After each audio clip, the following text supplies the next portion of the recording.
Quorum, 1, 2, 3, 4, 5.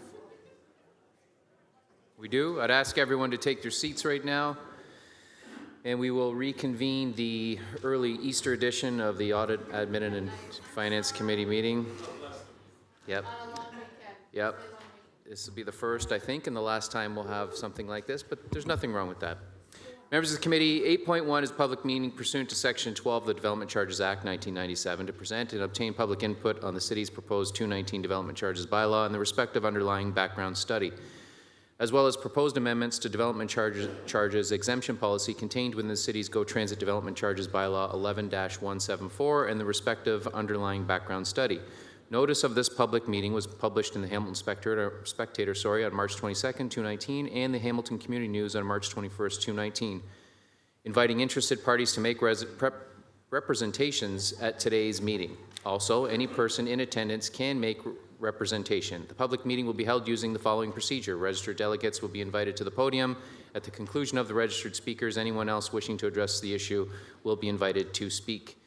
And I do have a speakers list right now, and they consist of Dr. Patrick Dean, President and Vice Chancellor Roger Coldry, Vice President of Mcmaster University, Dr. Nafia Al-Mutawali, Microgrid Solutions, Stephanie Bertolo and Scott Robinson, Mcmaster Students Union, Savan Chandaria from Tibro Group, and Karen Dearness are the registered speakers. And so, with that, I would like to call upon, we're going to go into a presentation again from Gary Scanlon. I think Gary is going to present again, so it's a replay from this morning's presentation. Gary, if you want to slowly make your way to the podium.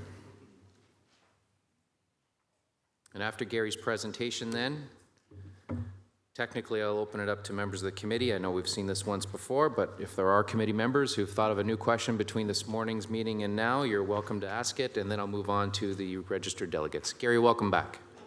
Thank you. Thank you. It's a pleasure to be back before you again. So I'm going to move through a very similar presentation that you had this morning, but obviously I'm happy to talk to any questions that committee members may have. This is, Angela, it's advancing here, but it's not advancing here. So they're not hooked. Go to the second one, and then you'll be able to see it.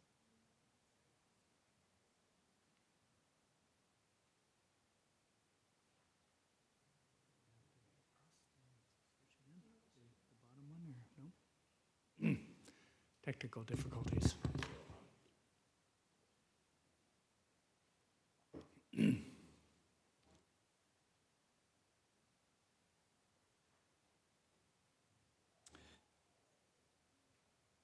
Probably have to extend, right?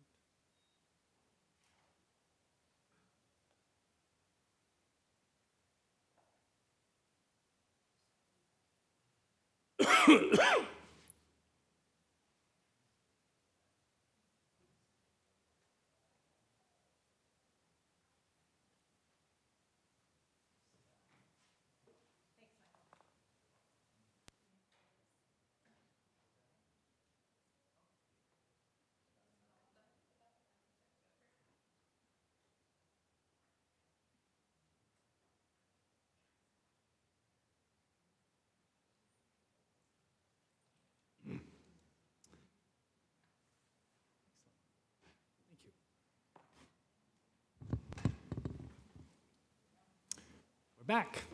So very quickly, this just summarizes the items I'd like to go through in my presentation.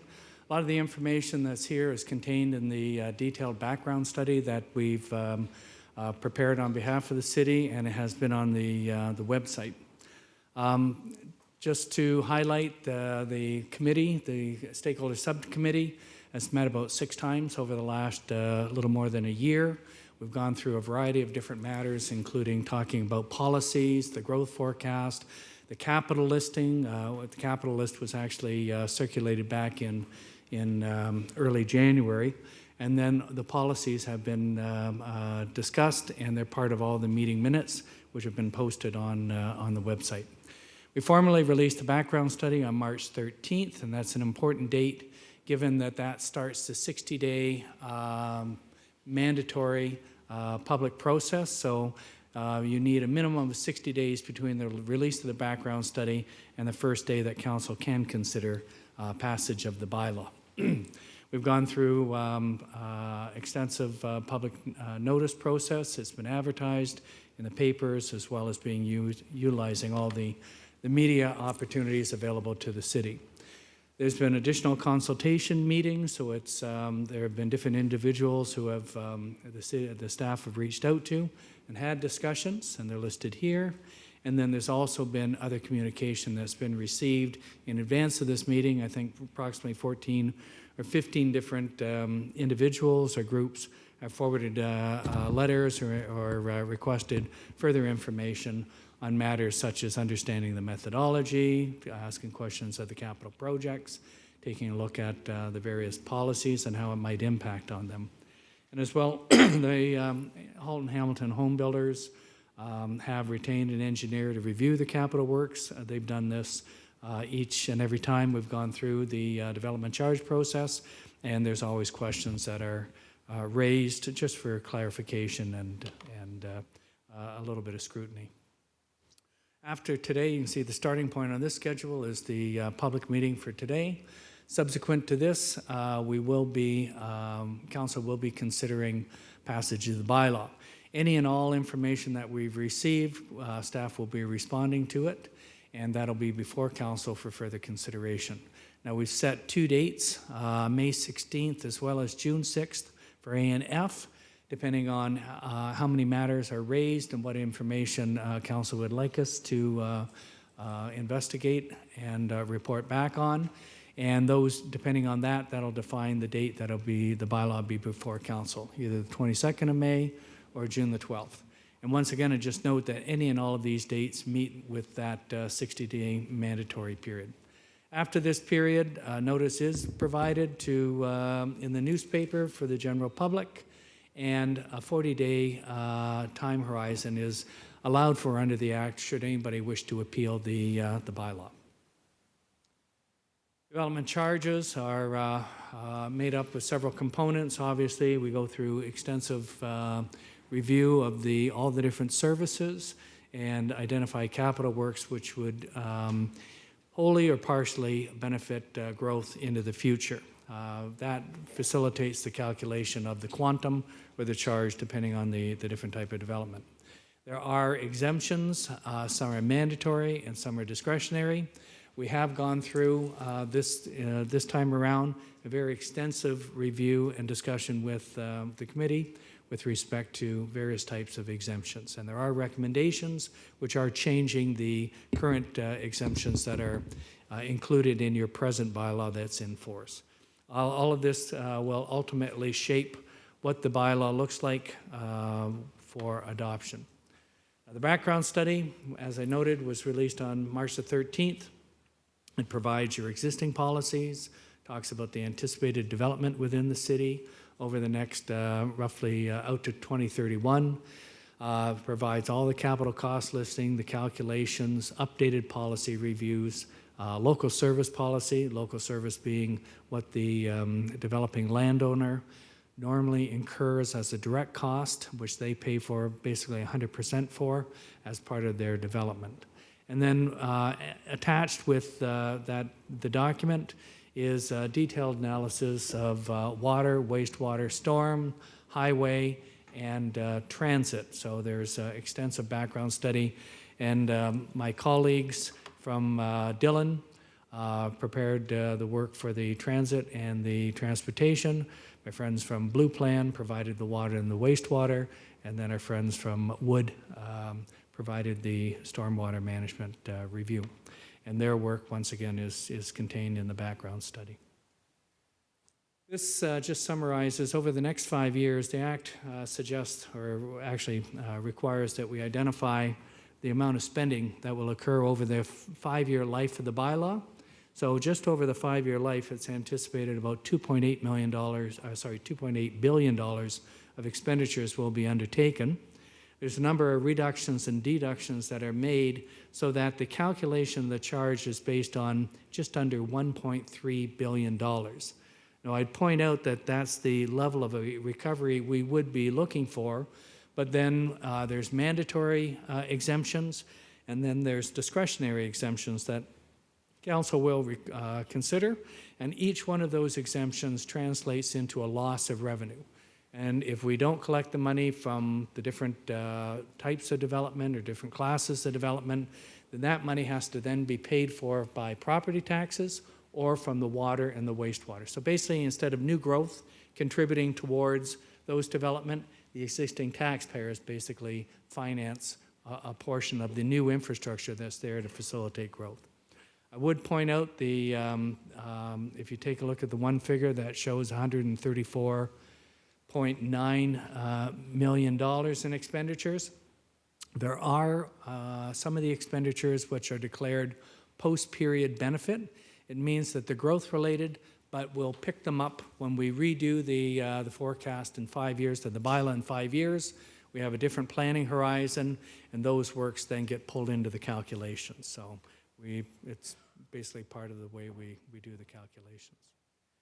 This just summarizes the charges into slightly different categories. We've got the urban, so this is your water, wastewater, and storm-related expenditures. They've been split this time into two different categories. One, which is the combined sewer system. Generally, that's the below the escarpment, and I think it's up to Fennel Avenue on the mountain. And then the separated sewer system would be the rest of the city. And we've calculated stormwater management on slightly different area-specific basis, and that's what's differentiating the charge. So if you're within the combined sewer area and have a single detached unit you're constructing, you'll pay $18,200.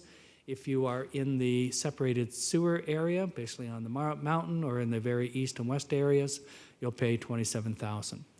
Then we have citywide services, so it doesn't matter if you're in the urban area or out in the rural, you will pay this contribution. And the services in here are roads, fire, and police, and that represents a charge of about $12,500. Then we have the citywide services over 10 years, and that includes all of the softer services. So you have your parks, your recreation, your library, your EMS, and different services, and that represents $12,800. So if you are in the rural area, you'll pay those two citywide charges only, and if you're in the urban area, you'll pay the two citywide plus the applicable urban-wide service. And we've provided on the bottom the calculation of the charge. Combined sewer service area would be $43,000, and it'd be just over $52,000 for a single detached in the separated sewer area. For the non-residential, your commercial, industrial, institutional, we've also calculated a cost which is imposed on the square footage of the buildings. So if you have a 100,000 square foot commercial building and you're in the separated sewer area, it'd be that 100,000 square feet times the $20 per square foot. This just demonstrates each of the columns represent the charges what we're looking to impose.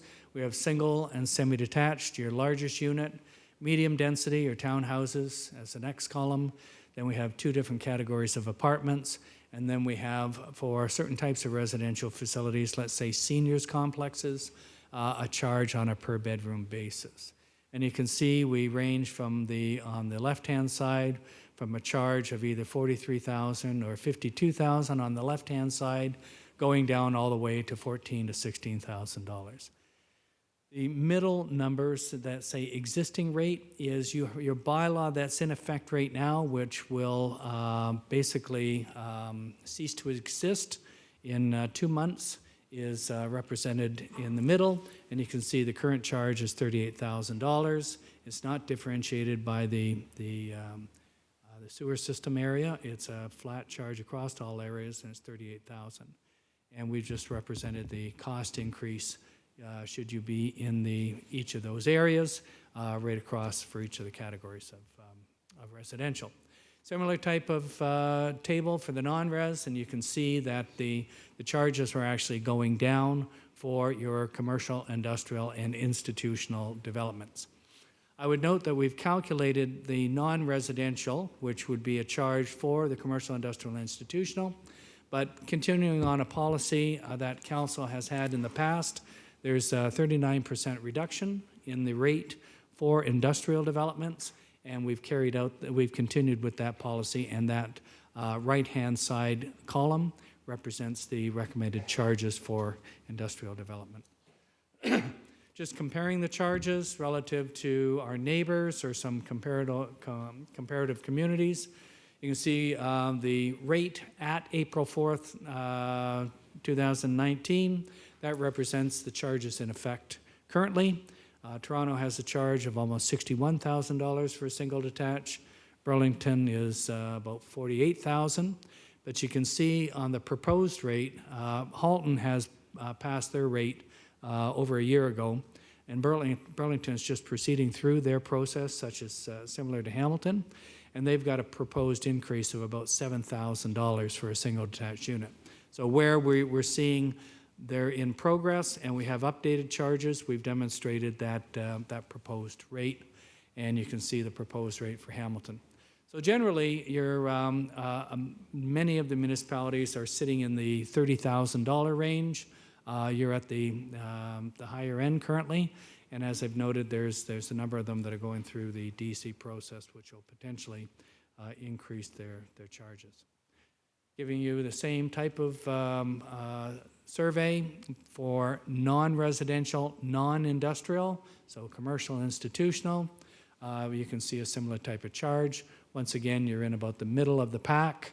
The highest being in Burlington at currently at almost $48, going up to $49. And you can see that you're probably about 40% of the charge relative to the Greenfield Burlington area. On industrial, similar type of calculation. Once again, you can see that you're about half of the Burlington charge.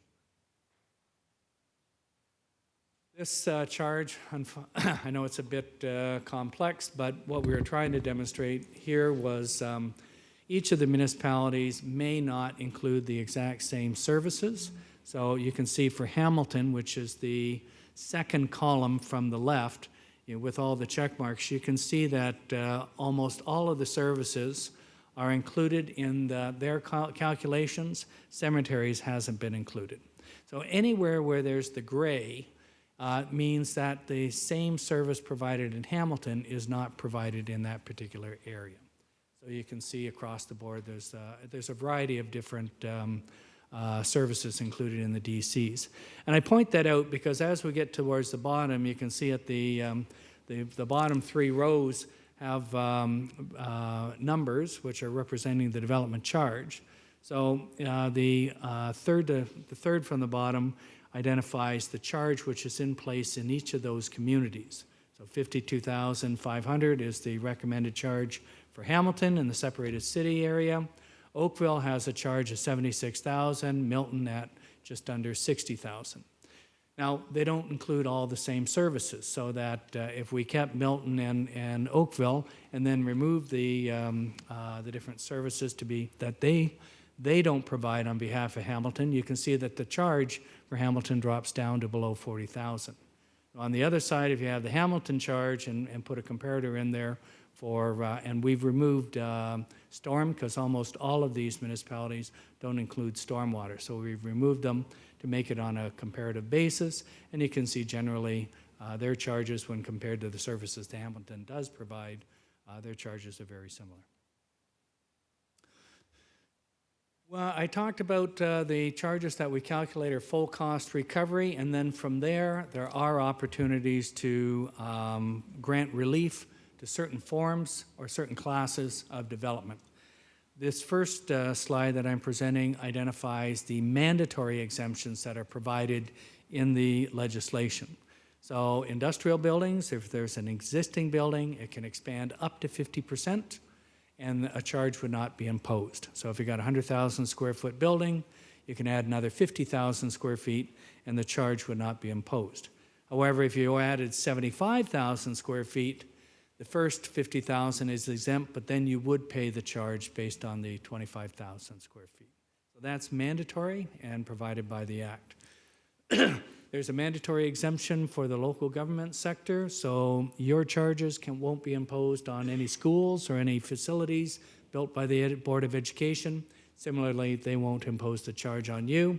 And if you've got a municipality such as Halton Region that has an upper tier and a lower tier, once again, the upper tiers and lower tiers won't charge each other as well. The last one just acknowledges that there is some intensification provisions. So if you have an existing single detached unit, you can add up to 2 additional dwelling units, and as long as you don't more than double the size of that unit, then you're not going to be charged for those 2 units. But if you've got a 1,000 square foot home and you add 2 600 square foot apartments, you will be charged because you will be exceeding that charge. Now, these are exemptions that are provided for in our bylaw, and they're non-statutory and they're full exemptions. So the first one basically is to just recognize that if you have a residential high-rise or you have a commercial high-rise building and you're providing parking, say underground parking, for the benefit of that particular use, either the employees or the residents, then the parking spaces would not be charged the development charge. However, if you build a 4-story commercial parking for revenue, so you're going to charge daily rates and such and do it for the sole purpose of generating revenue, that would be a commercial parking and you would be charged the development charge for that particular use. Agricultural uses, which are basically bona fide farms, would be exempted. If you're building a commercial or some type of other use, manufacturing in the agricultural area, you still will be charged. The exemption is basically for bona fide farms. If you have a residential unit as well you're building, you'll be charged for that as well. Places of worship are proposed to be exempted, an additional laneway house on a property, and then temporary buildings and structures would also be fully exempt. Within the downtown SEPA area, there have been in the past exemptions, and we are continuing with exemptions in that area. The Class A office development would be 70% exempted from the DC, and then for all other types of development within that area, there's going from now until July 5th, 2020, there'll be a 60% exemption, which is what's there currently, and then it'll drop down by 10% for the next calendar year, or the next year period, July 6, 2020 to 2021, and then down to 40% exemption. And that will continue for the rest of the life of the bylaw at the 40% level. There's partial exemptions, so that within SEPA or BIA areas, if you're constructing non-industrial developments or commercial or institutional or retail, the first 5,000 square feet, you'd only pay 50 cents on the dollar for the first 5,000. For the next 5,000, you'd pay 75 cents on the dollar, and then after that, in excess of 10,000 square feet, you'll pay the full development charge. Student residences are exempt for 50% of the charge, but only for one more year, to the end of June 2020. The proposal is to exempt them at a 50% rate, which is the current rate, and after which a full charge would be imposed for post-secondary developments. Redevelopment of an existing residential development for the purpose of creating more residential facilities will only have to pay 50% of the DC, and adaptive reuse buildings under protected heritage properties would be exempt for that section that's contained and protected under the heritage attributes. That summarizes our background study and the proposed charges and policies. And just to note for the general public, if you wish to provide any further feedback, there's an email, the dcbackgroundstudy@hamilton.ca, and if you can send that in, we'll consider that those responses as well. Turn it back to you, Mr. Chair. Thanks, Gary, and I do have a couple of questions from council. First, Councillor Pearson, and I think hers goes back to the comparator municipalities chart there. Page 15, if not 14. I should have asked it earlier and it just slipped my mind. There you go. Oh, this one. That one, yep. So in there, and just clarify, it says Hamilton does not have any cemetery services? We're not including the cemeteries in the development charge. All of the That's the rest of the clarification. services with a check mark are what's included. Okay, that's clear. Because I know we do provide them, but we're not saying that we're including it. So why is it the other Waterloo and, so I guess it's Waterloo and Cambridge, they do include it? It is, it's one of the least included services. Cemeteries are a bit of unique. It depends on kind of the ownership and how they're set up, and if you're purchasing land, and how you're recovering the cost of that land. There's a number of different factors that go into deciding whether you're going to include it or not. If you're buying land and your policies are full cost recovery through, your sales of the plots and stuff like that, it's to some extent a full cost recovery. So subsidizing with DCs becomes a little bit of a challenge. I see, okay. Appreciate the clarification, Mr. Chairman, and certainly on this, because I know we are in the process. I think Dundas is just getting a new cemetery. I'm sure we'll be looking at new sites, but most of ours in Hamilton right now are older sites that have been in place for numerous years. So thank you for that clarification. Thanks, Councillor. Councillor Wilson. Thank you very much, Mr. Chairman. Through you to Gary. Gary, can you speak to some of the factors or the principles that go into defining benefits to existing? Yep. Through the chair, when we take a look at benefit to existing, it's normally a couple of different examples. If we're knocking down a 5,000 square foot, let's say, fire facility and building a 15,000 square foot facility, the first 5,000 per se is replacement. Okay, so we would deduct that as an existing benefit because you're replacing something that's there already. Similar type of thing when we get into roads or water mains and such, and there's different measures on how we calculate that reduction, but we do recognize that if you're replacing something and upsizing it, that there is a deduction. Some of the other factors that we would consider is, let's say we were building in Waterdown, and this isn't the case. I'm using it as an example. So if you had insufficient water supply, water pressure, like the towers for providing fire protection, then building an additional tower, maybe the first 10%, is to overcome that limitation or that deficiency in the service. So what we take a look at is if it's a replacement, if there's a deficiency that's being overcome in some way, then we would take a look at a deduction for that. Thank you very much. One final question from me at this point. Slide 12, rather.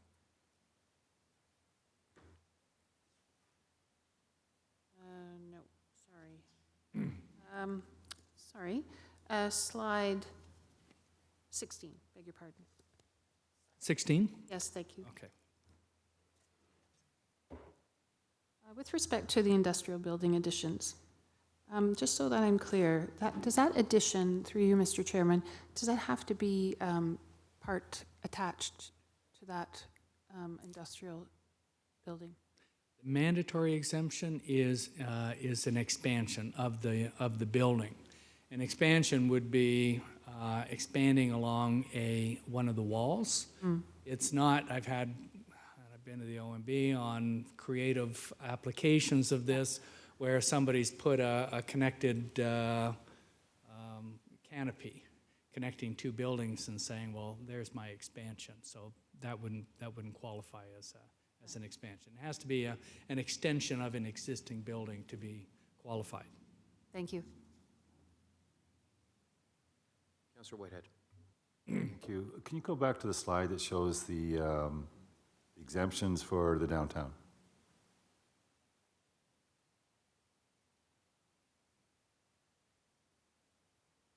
Now, Am I going the wrong way? Sorry about that. in that chart, if I remember, you're saying it's 60% exemption, and then it'll go down to 50% and 40%. So I was here at the beginning of the reason and the rationale for doing that in that area. That no longer exists. We got a $1 billion project with LRT coming in, development is taking off. No other place in the city is getting exemptions at this level. And the challenge is that there's only so much money in the development pot for places to grow. So if the development isn't paying for it downtown, that means that other developments outside of that area are subsidizing those growth-related projects because you're not getting the full bang from that designated area. So I'm trying to understand the rationale and why we would continue for the length of time that's been identified. It was, we had investigated this particular matter when we were reporting back on different exemptions and the potential for continuing or discontinuing them. And one of the factors, we had gained the assistance of Barry Lyons Group to assist in the calculations. And they were identifying that if you put in all of the building input costs, so the cost of land, the construction costs, et cetera, and then all the additional fees that are paid and the development charge, they were identifying that at 100% development charge, there would be a number of potential developments which would be, it would be outside the affordability. It would make them they wouldn't make the profit that they need in order to undertake the developments. It was identified that if you took it to a 40% charge, 40% of the charge, that stays within the range and shouldn't impact on those developments. So the discussion, if I recall, was do we advance it to 100%, like remove the exemption in totality, or do we do it in steps? So the first step, as I recall from the committee, was to take it partially down, so take it from 60 exemption down to 40. We'll monitor it, and it's one of these areas that we can come back and revisit when we're doing the next update. So help me understand then, if that's the argument, wouldn't that apply to any high-density building being built anywhere in the city, the same argument in regards to the affordability building relative to all the charges that are associated with it? We took a look at other areas of the city, and the same factors weren't there. So can you help me understand what the difference is if you're building a 10-story building on Upper James, and you're building one in the CP area with $1 billion LRT system running through? What is the disadvantage and advantage of that justifies the 40%? It's the cost of the land or the cost of the purchase of land, which probably has buildings on it. So you have to incur the cost of, from a real estate perspective, to amass the land base. Then you have to incur the cost to tear down what's there, rehabilitate it, and then start from square one and construct. Much different than when you're going into perhaps some of the greenfield areas where you have the opportunity to purchase land that's basically barren, like there's no rehabilitation and the cost per land is much lower. So it's not the same dynamics outside of the downtown area. It's much more expensive to redevelop. So would that principle apply then when you can identify higher valued land? Because I think that's what you're boiling it down to. Because our lower cost areas for development, there's higher cost areas for development, not just in one specific geographic area of the city. So I'm trying to understand from an equity point of view, because the fundamental issue for me is right now we always running out. I know there's councils around this table. When you're looking for a revenue that is being attributed to the development funds for the areas that you can spend those dollars, often it's not there. And one of the challenges is that it's coming from everywhere else in the city, but one specific area that seems to be taking off fairly well, which is good. So something's taking off, it's not contributing, therefore the balance of the development community is subsidizing any growth-related projects because they're paying 100% versus the 40%, so there's an equity issue here. Yes, I understand that.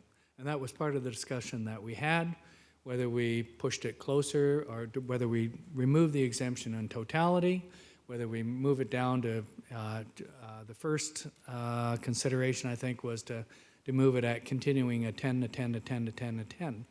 And through the discussions with the committee, we was directed to this particular exemption policy is what came from those discussions. Thank you very much I for respect your clarification on that. I appreciate it. Councillor Johnson. Yep, thank you. And Gary, I'm just going to ask you the same thing that I asked you this morning. We received a piece of correspondence where the person writes in, to have no development charges in rural areas is a recipe for bankrupting a city budget. Could you please clarify? Do we have development charges in the rural area? Yes, we do. All residential developments will pay the development charge, and all commercial, if it's a commercial entity, if it's manufacturing, if even a tourism-related type of thing, they will all pay for the buildings they construct. It's the bona fide farms which would be exempted from the development charge.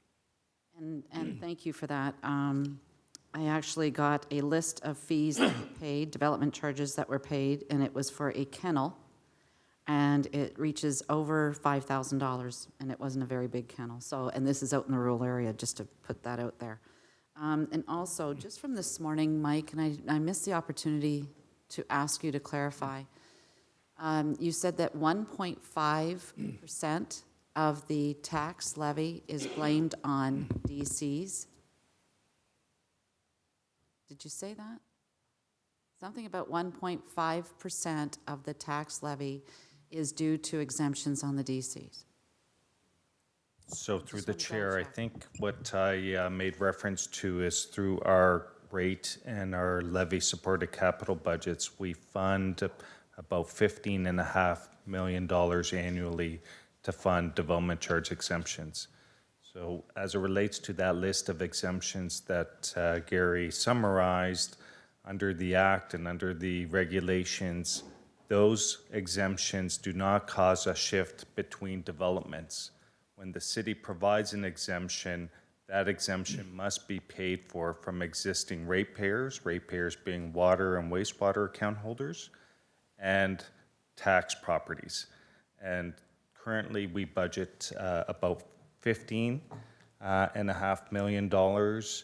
If we were to continue to support the policies under the existing bylaw with the proposed development charge rates, that $15.5 million annually would have to increase to $40 million annually, a difference of about $25 million.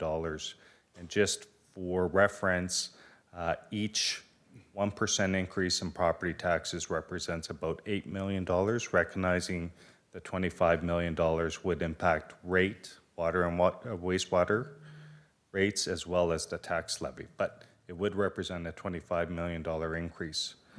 Based on the recommendations before committee, we stand at about $12.5 million for discretionary exemptions, as well an additional $5 million for statutory exemptions, for a total of $17 million.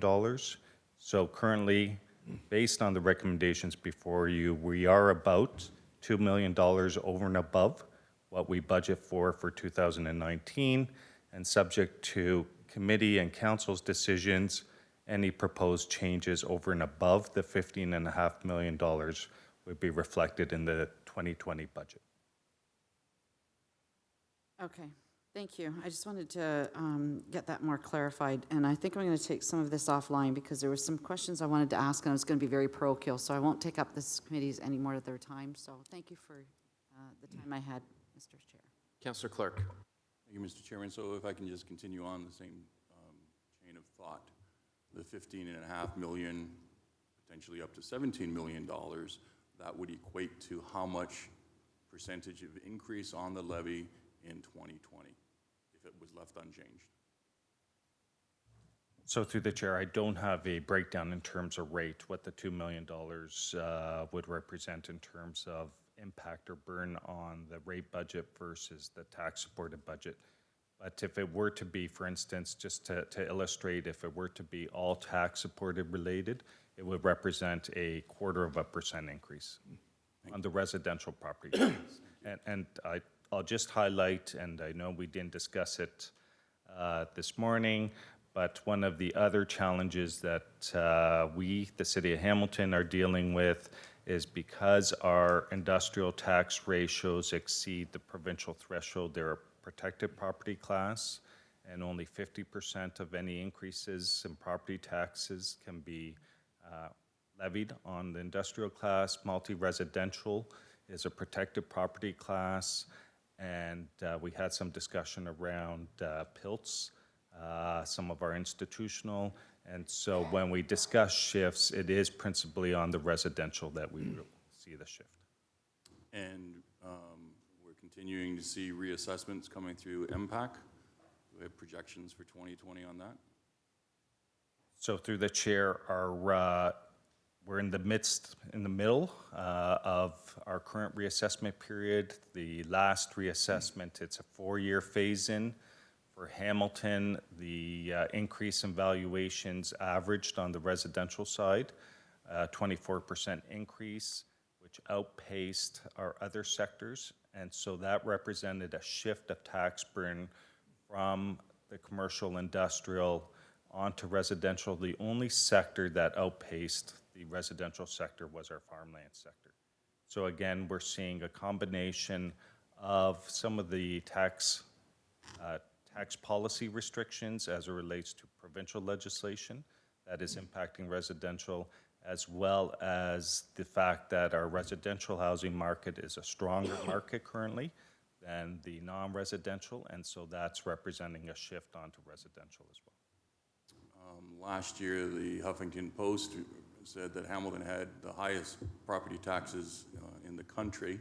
When we look provincially, we were 11% above the provincial average, and now we're at 6% above the provincial average. So we've come down quite a bit in terms of finding efficiencies and finding the ways to keep our taxes reasonable. So through the chair, we, in terms of our comparators, Hamilton is high when we look at property taxes relative to average household income. Our ratio of taxes relative to household income has improved over the last number of years. We were 11% greater than our comparator group.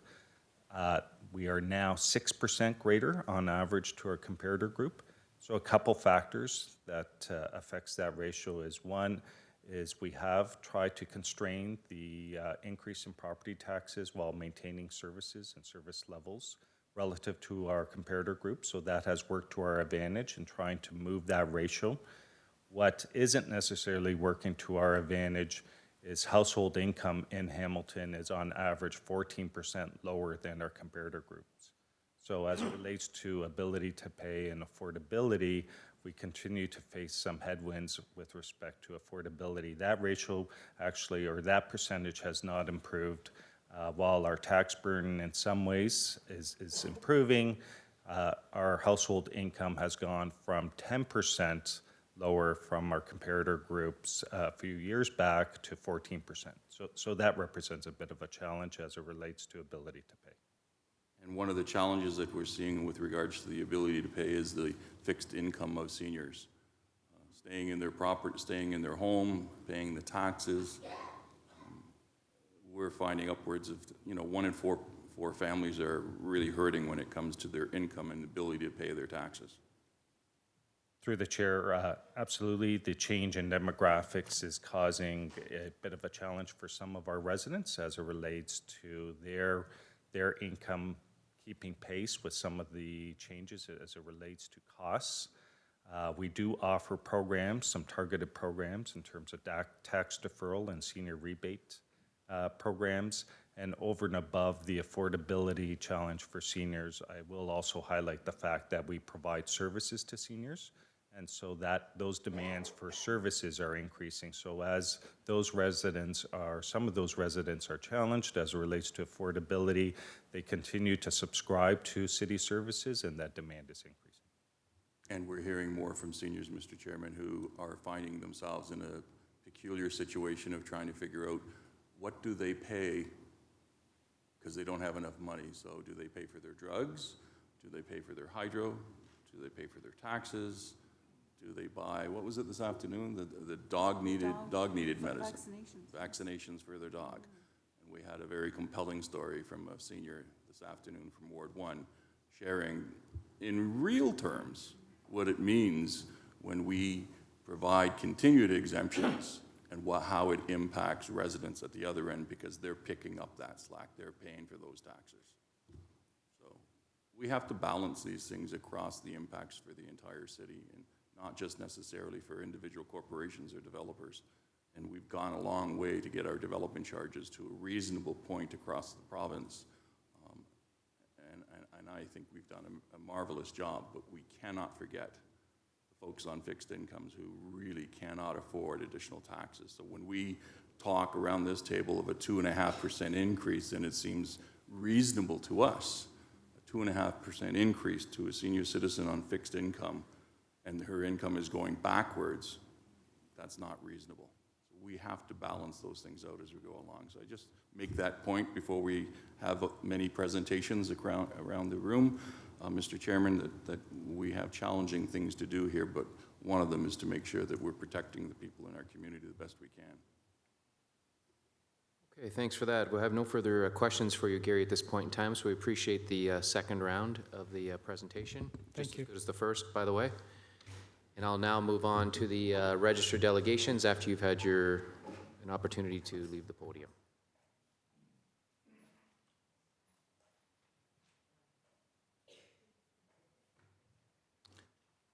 Okay, and first on the agenda for delegations, I have Dr. Patrick Dean and Mr. Roger Coldry from Mcmaster University.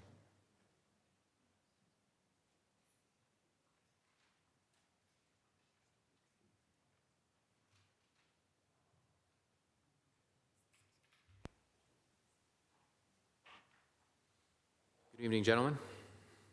Good evening, Mr. Chair, councillors, city staff, and everyone joining us this evening. Thank you very much for the opportunity to speak with you about the subject. We'll do our best to keep our remarks short, recognizing this is the Thursday before the Easter weekend. I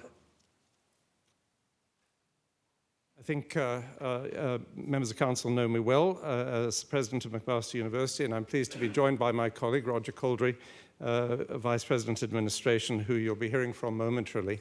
And I must apologize in advance. After we've made our presentation, I have to leave for another engagement, but Roger will be here to answer any questions that you may have. When I was last in this chamber, I believed it would be my last presentation before council. Here as Mcmaster's president, and I remember listing off all the successes that have emerged from our partnerships together.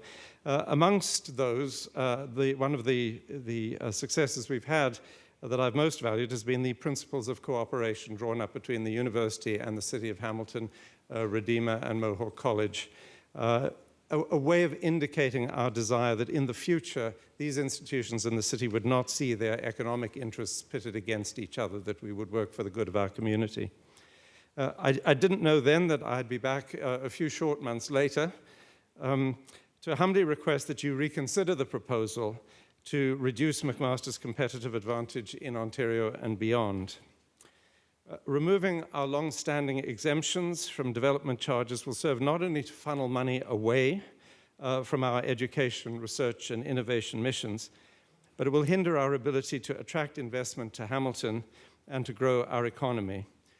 Earlier today, I was pleased to attend an announcement with provincial and federal partners who helped to fund the $75 million repair and retrofit of our Arthur Bournes building, plus the construction of a new addition to that building. These new facilities, like all new facilities, all the developments on our campus, will help us attract new science talent, new industry partnerships, and further stimulate economic growth and prosperity in our city. We had to compete for that funding, and this is where the development charges come in, against every other university in the country.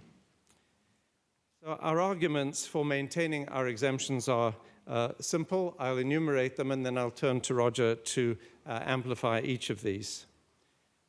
So Mcmaster will not receive, if the exemption is removed, equal treatment with other post-secondary institutions in the city and institutions from outside of the city seeking a presence in Hamilton.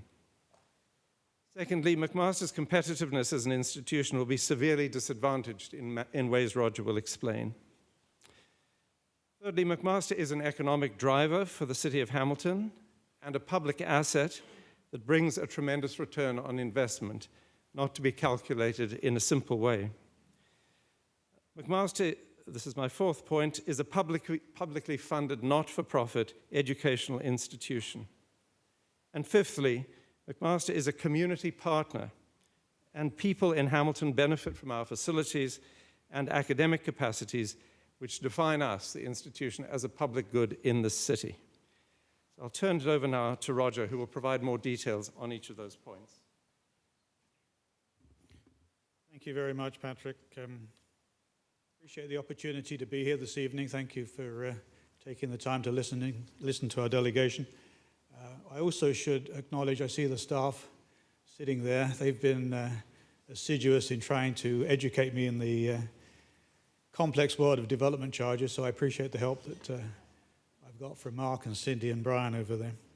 I think you're aware there are really two matters at issue this evening from our perspective. The first of them is the proposed removal of the development charges on student residences. And the second one, probably even more concerning, is the removal entirely of the development charge exemption for the construction of academic buildings, whether they be on campus or not. I'm going to begin by addressing the first of those issues, being the student residences. I think it's more straightforward.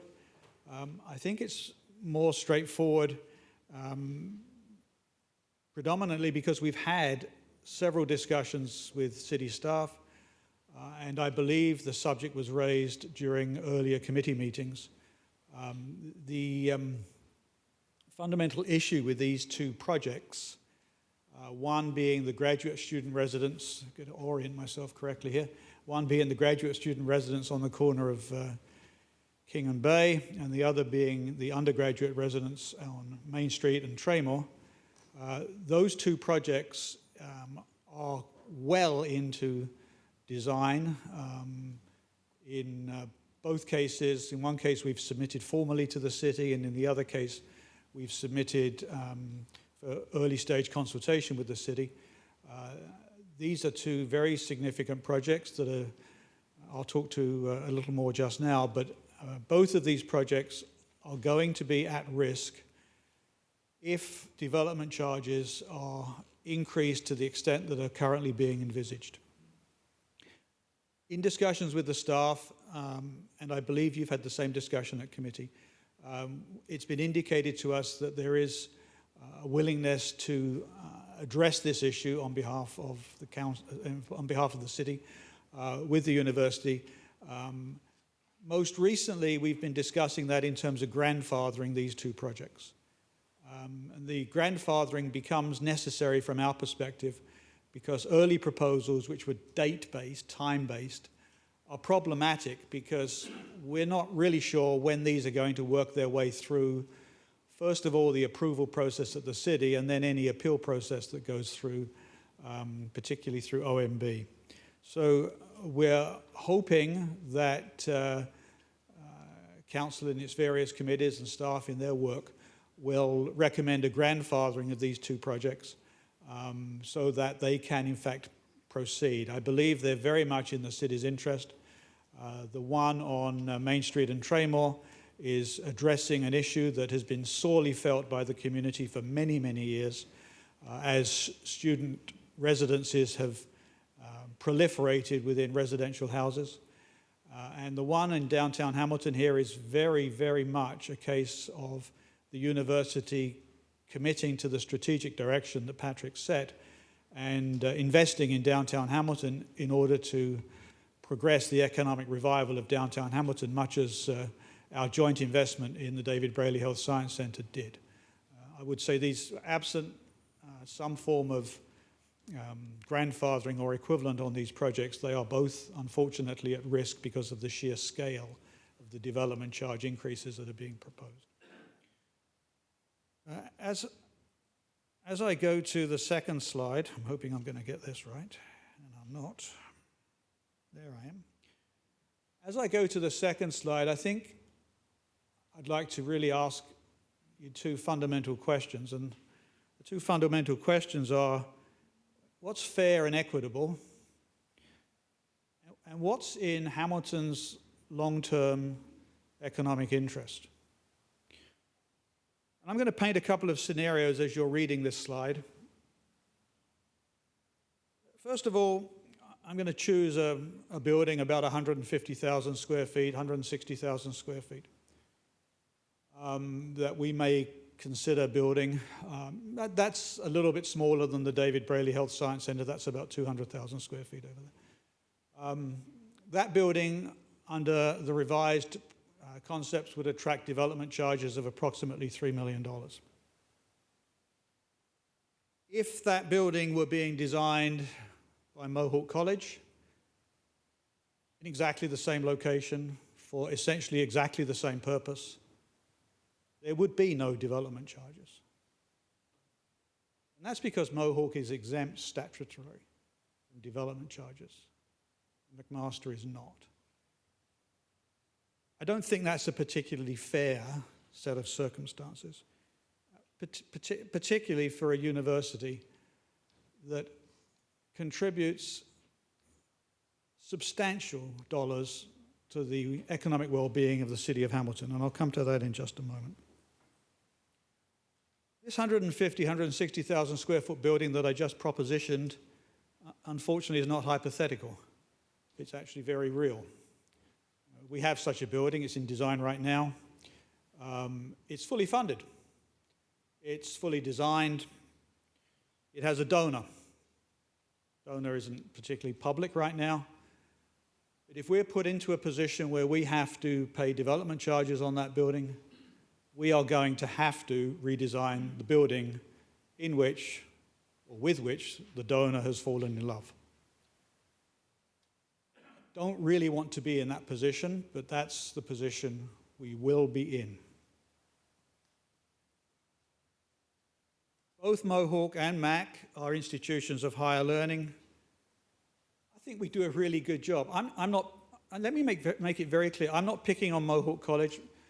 Mohawk and Mcmaster have the best college-university partnership of any college and university anywhere in this country. We are very tight, we are very close, so please don't misinterpret what I'm saying.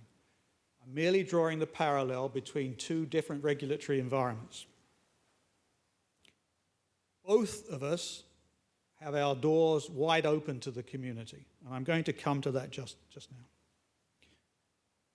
Still on this theme, there's a university in St. Catharines called Brock University. They have a small presence in Hamilton. If Brock University were to apply to build that $150,000 or $160,000, 160,000 square foot building, they too would pay no development charges because they're legislatively exempt. I asked earlier on whether this is fair and equitable to basically your university. Recently, the city of Guelph underwent very much the same set of discussions with the University of Guelph. And I don't know who quite went to the committee meeting, but I'm sure it was my colleague.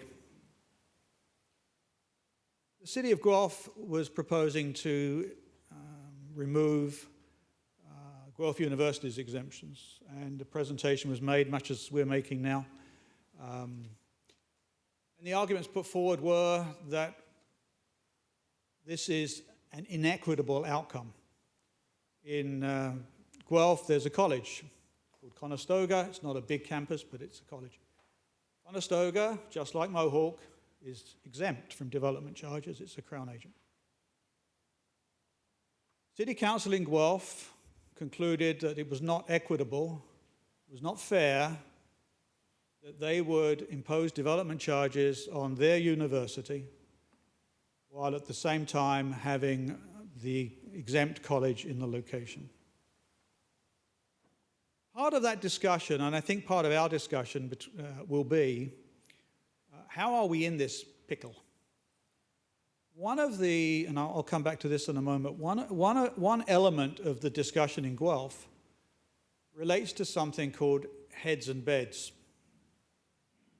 And I'm sure the councillor is aware, I know the finance staff are aware. The province pays municipal governments a heads and beds fee at, I think, $75 per student.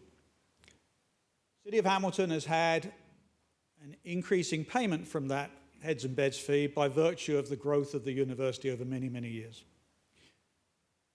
What the University of Guelph and the City of Guelph agreed was that a heads and beds fee that has been unchanged since, I think, 1987. I'm looking at Mike and the gang. I think I'm right with 1987. Doesn't seem like a particularly fair arrangement either.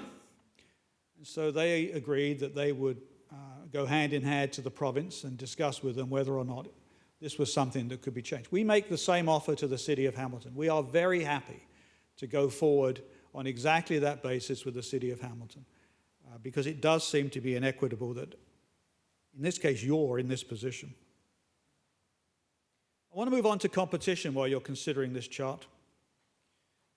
Over the last 4 or 5 years, Mcmaster University has brought into Hamilton, for capital purposes, at least $125 million. I think that number's low, but it's at least that number for sure. That's $125 million of federal money and of provincial money that came into the city. It's been spent in the city on development of buildings, on the purchasing of equipment, the hiring of staff. $125 million.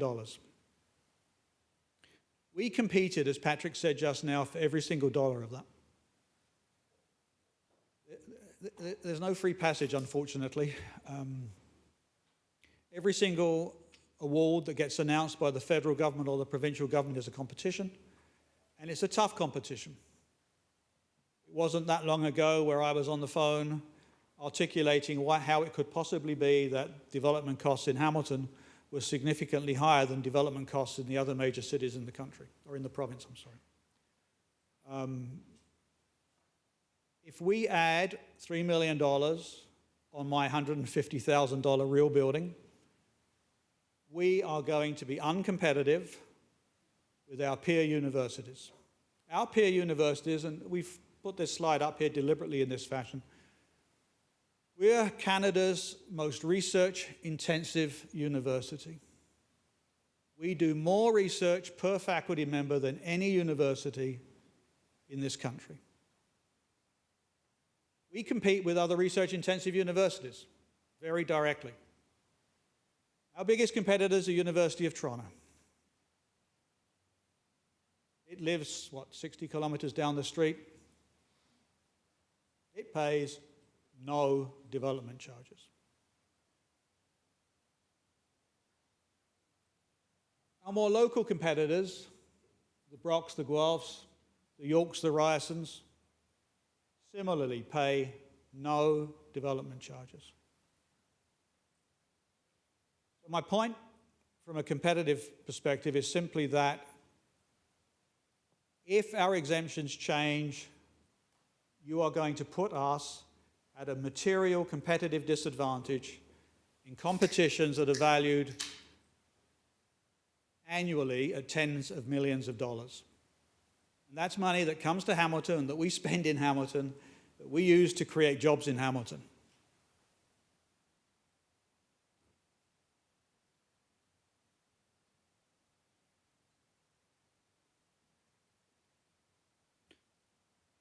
My point on this discussion of economic impact is really this, that, and the building across the street is the greatest example of it. But there are other examples where we've worked together in partnership, when the university and the municipality, the City of Hamilton, has worked together in partnership. We've done some amazing things. Building across the street was in part justified, not the word I'm looking for, warranted, by the Code Red report that you'll remember from a decade ago. 13 recommendations came out of the Code Red report.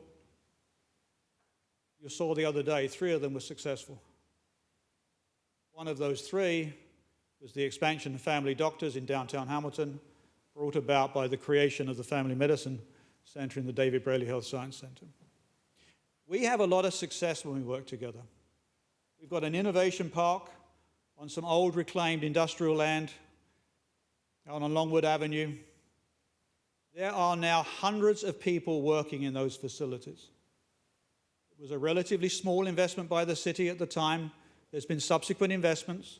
It was a relatively small investment by the province. Actually, it was a relatively small investment by a lot of us at the time.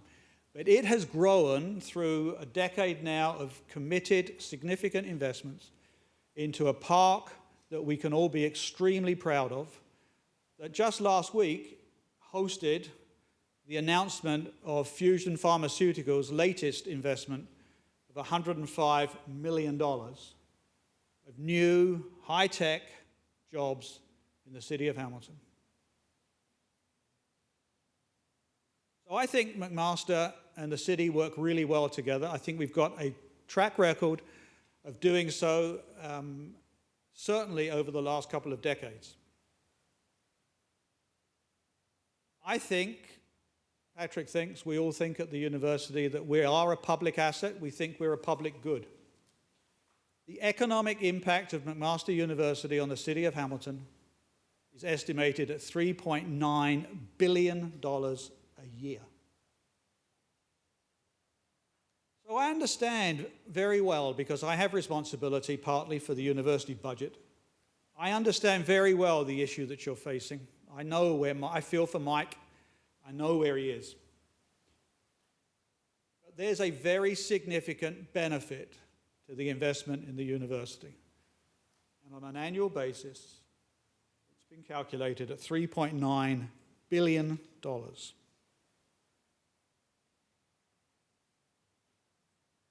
some other stats up here, but I won't read through them all. I mean, our students spend close to $200 million a year in the city of Hamilton. The community, mainly around Mac, I suspect, spends significant hours enjoying our facilities, our swimming pool, our fitness facilities, our stadium. We are full of community participants enjoying our facilities as a public asset and as a public good. Our research functions are more and more integrated with what's going on in the city of Hamilton. I was at the physio clinic the other day. We take the patients from Hamilton General, and at our rehabilitation facilities, they recover. So my proposition here is that the city's return on investment from Mcmaster is far greater than the revenue you would ever get from increasing the development charges. My proposition that we're strongest when we work together to build the city. I think there's tangible examples of that. I think you have an issue, and I think we're prepared. I know we're prepared to help you with it on the heads and beds charges that I spoke about earlier. I think if we make the right decision here, we can continue to enjoy significant investment from the sector in the city of Hamilton. So before I pass back to Patrick, checking he's there, we're not here today asking for anything other than what we already have. We're not. We're asking that you maintain the status quo, that a fair landscape be maintained that will allow the university to continue to contribute significantly to Hamilton's economic development. Thank you for listening to me today. I'm going to pass you back to Patrick. Thanks so much, Roger. Thanks very much, Roger, for doing such a great job in amplifying some of the key aspects of our case we wanted to make to you tonight. To go to Roger's point with which he ended about the status quo, I actually want to go further than that and to suggest that the current policies in place which govern our relationship are one of the things that has led Mcmaster to be ranked among the top 0.5% of universities worldwide. It's not something to be tampered with. Just 2 weeks ago, the Times Higher Education in London announced that Mcmaster has been ranked second in the world for its impact on global and local community issues. And that is amongst the many features of our partnership with the City of Hamilton, which has really, I think, come to fruition in recent years. A development charge is paid once. The economic benefits from Mcmaster's continued competitiveness, as they were elaborated on by Roger there, are constant, far-reaching, and they will have very long-term effects in this community. So thank you very much all for giving us the opportunity to talk to you about this.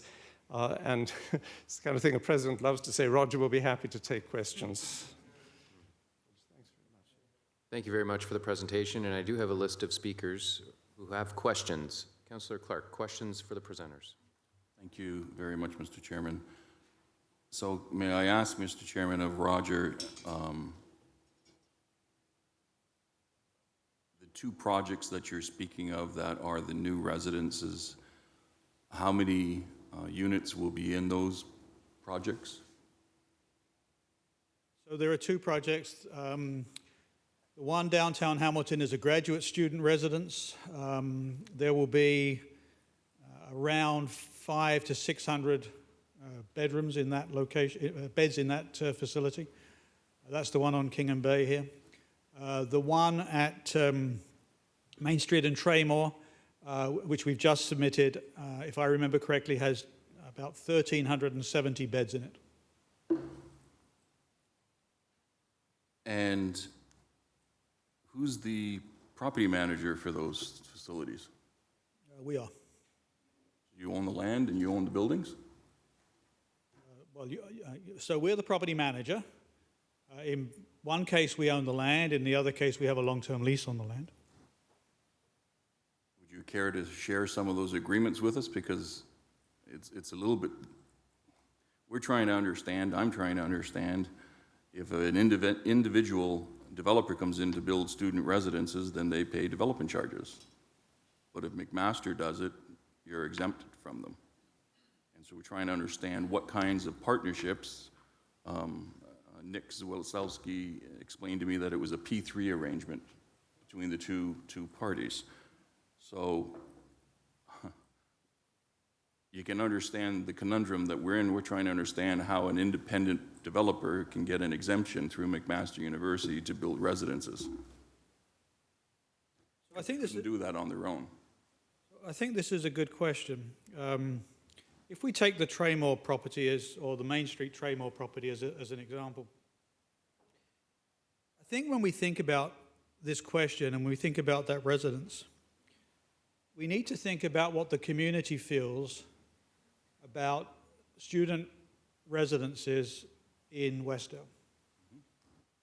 And it's been the case for many, many years that the community has asked the university if it could more effectively deal with student residence requirements in that area. And we haven't been able to do what we needed to do. You probably know, Brad, but for the benefit of the group, the province does not fund ancillary university activities. So the province will not fund the construction of residences. That means that falls entirely onto the university to do. The reason that we've fallen behind with the number of student residences in the Westdale area is that we haven't been able to fund the development of the spaces. So we've done what has happened very, very broadly in other countries, particularly the US and Australia. but is increasingly happening in Canada, because we're certainly not the first to do this. We've turned to the private sector as a development partner to fund these projects. So that's the nature of the partnership. These are Mcmaster residences, both of them. Both of them will be occupied, we're hoping, fully by Mcmaster students. In both cases, we will be offering those places to Mcmaster students on application to the university. They will be appearing in the university's view book, which is what the students would consult with. We're managing the facilities. We're managing the buildings. It's our security staff that's administering, that's maintaining those, that's overseeing those. It's our student life people who will be managing the student life programming in them. So for all intents and purposes, these are Mcmaster University residences. And we have a funding partner. Thank you. That helps clarify things, because it was really, I was struggling trying to understand exactly what the relationship is, and it looked very peculiar from the outside, and no disparagement, I gotta ask. No issue with the question, Brad. I think it's a great question. Thank you. The issue of the heads and beds, absolutely correct, 1987. We're frustrated by it. I think every municipality in Ontario is frustrated by it. I have to say quite candidly that there has been many municipalities that have partnered with universities and colleges saying the heads and beds should go up. The province and their ministry says, nope, that's not going to happen because that's really more money coming out of them, and they're not going to do that. And so while I appreciate the offer, I think given the current political atmosphere at Queen's Park, it's really not going to change. So the other question, the other challenge I have is I'm trying to understand why the city of Hamilton should be the one that is bearing the equity question between Crown agencies and universities. We didn't create the regulation. It's not our law. The province created that regulation. And as a result of that regulation, there is most definitely inequity. We understand that. But we're trying to deal with what we can within our own community, and you're trying to ask us to treat you differently because of that law. Your challenge with that legislation is with Queen's Park, not with us. We can't change that. And I'm not sure you really want to be a Crown agency as a university. I'm not sure we can be a Crown agent as a university. But we're not asking you to work with us to become a Crown agent. We're merely asking Us to equal because someone else is a Crown agency. You're asking us to treat you the same as Brock University or Mohawk College because they are Crown agencies. Well, and that's a challenge for us because we didn't create that regulation, and we're having challenges fiscally that we're trying to deal with. and I do understand the fiscal challenges, right? We're not actually changing anything. We're not asking to change anything. We're merely asking to maintain the status quo. How I don't have that slide up there now, but how these various institutions got to this position is in many places lost in history. I acknowledge that it's not City Council's prerogative to change the Crown Agency Act. And you're probably right, the university probably wouldn't want to go down that road. It comes with strings.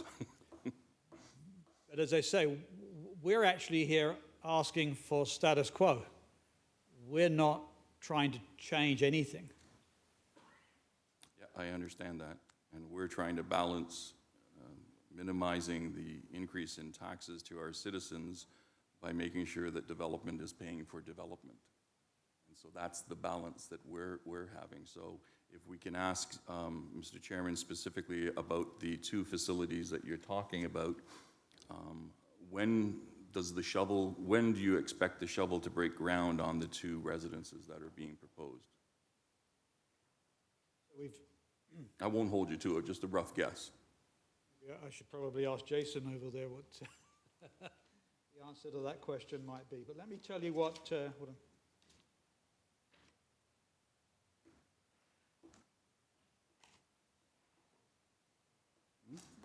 Can't find my notes, but we were originally hoping that the grad student residence here would be 2021, and we were hoping that the Traymore residence would be 2022 or 2023.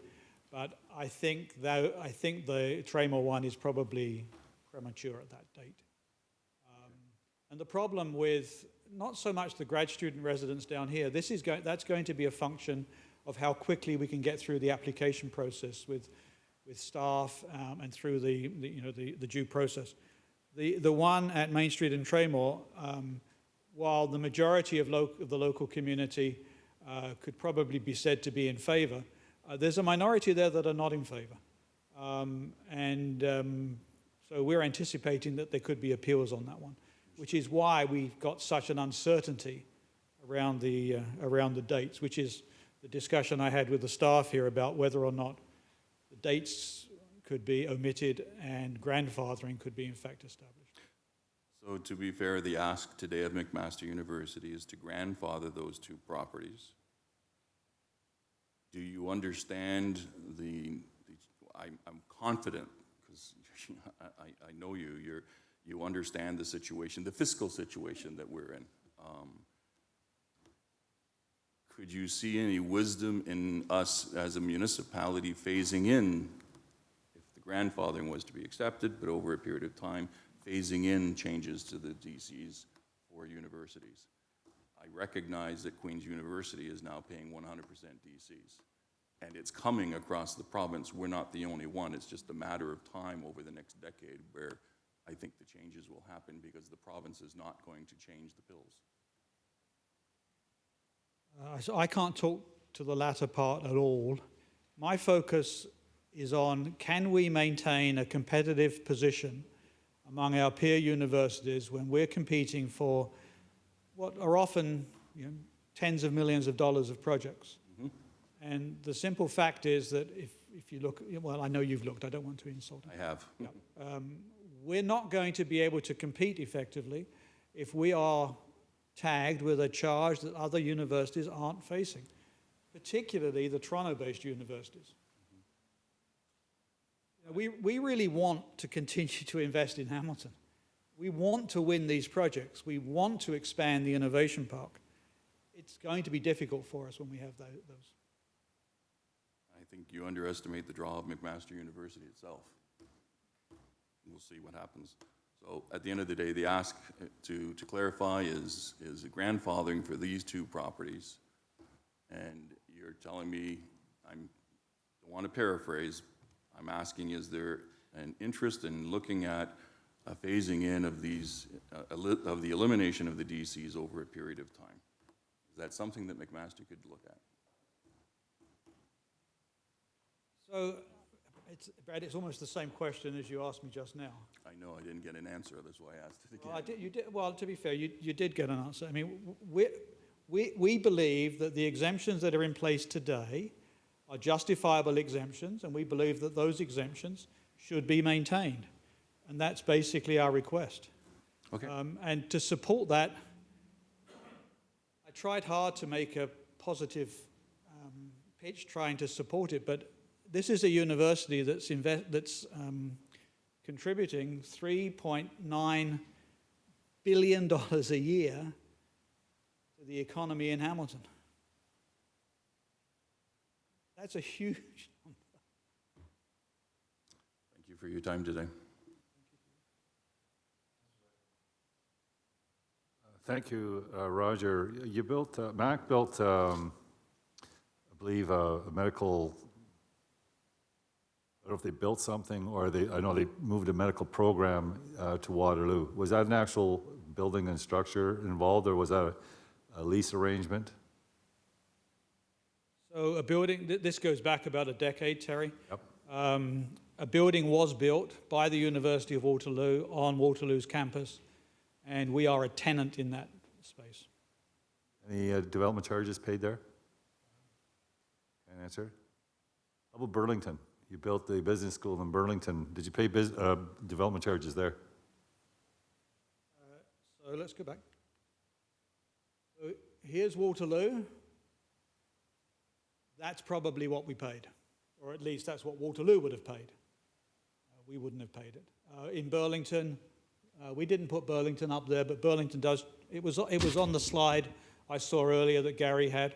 They do have development charges. Some development charges were paid there. Yeah. Your business school had to pay development charges in Burlington when you built that building? Yes.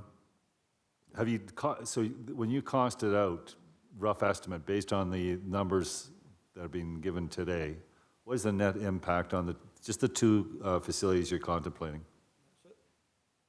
Let me go back for a second because to your previous question, which is a good question, but I don't think you've got the full context. When we built the DeGroote School of Business in Burlington, we did that in collaboration with the City of Burlington, the Regional Municipality of Halton, and a very substantial donor. So that economic proposition were multi-million contributions from the City of Burlington, multi-million-dollar contributions from the Regional Municipality of Halton, and a total donation of the land on which we built. You had an offset. We had huge offsets, Terry. Otherwise, yeah. Appreciate that. Sorry, your second question. I'm sorry. I apologize for going back. But. The next question I have is, have you did a rough estimate on the financial impact of what is being proposed in the time frame that you're going to break ground or have a building permit? What the total impact be on those two buildings? You mentioned $3 million. Is that what it is collectively? No, I do have that here. I don't know if the city staff have those numbers. They might actually be the better source of the answer to those questions because this is a complex subject and I think I've learned, but.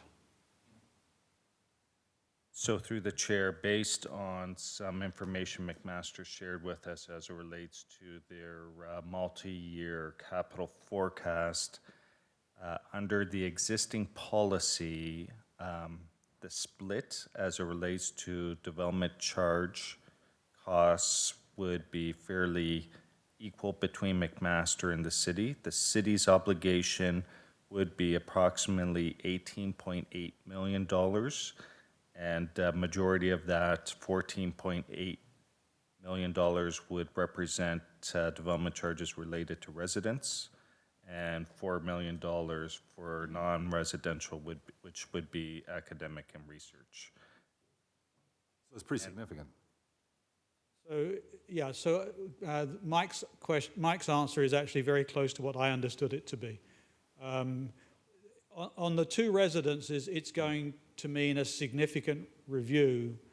If those properties face those charges, it's going to mean a significant review of the economic viability of at least one of those projects. So 15 years I represented the Mohawk precinct. And when I first got elected, I can tell you that it was short of vigilantism in regards to where the community was with what was taking place. We took a lot of steps, but those aren't healthy communities currently. They're unstable communities. So I worked with Mohawk College directly, and the same answer came back in the context. They don't get funded for residential residents. They'd have to find either a donator or enter into a private sector development. And they did that, and they built the 200 residents on the Mohawk site. They are now looking at building a second site. We know the impacts, the negative impacts of housing all these students in what was traditionally family homes, single family homes, where you're warehousing them in many cases. So I see a social benefit when the university is embarking on building residents to take that pressure off our neighborhoods, thereby stabilizing those neighborhoods, thereby lowering the average price of rental for housing that makes it more affordable for many others across the city. Because there's a domino effect on those numbers. We've seen that at the rental housing. So I see that as a benefit. I was in Markham, and in Markham, they were looking to get an NHL team, and they were trying to build an arena. I met with the counselors, and I said, do you have a college or a university? And they said, no. Well, why would you not be pursuing that first? Well, guess what? That's exactly what they did, and apparently they've landed a campus in Markham as a result of understanding the benefit. And what was described to me, I don't know if you've heard this description, universities and colleges are like anchors. Not just anchors in regards to education, but anchors in the context of economic development, skills development, and all the other great things that come from. Would you agree with that comment?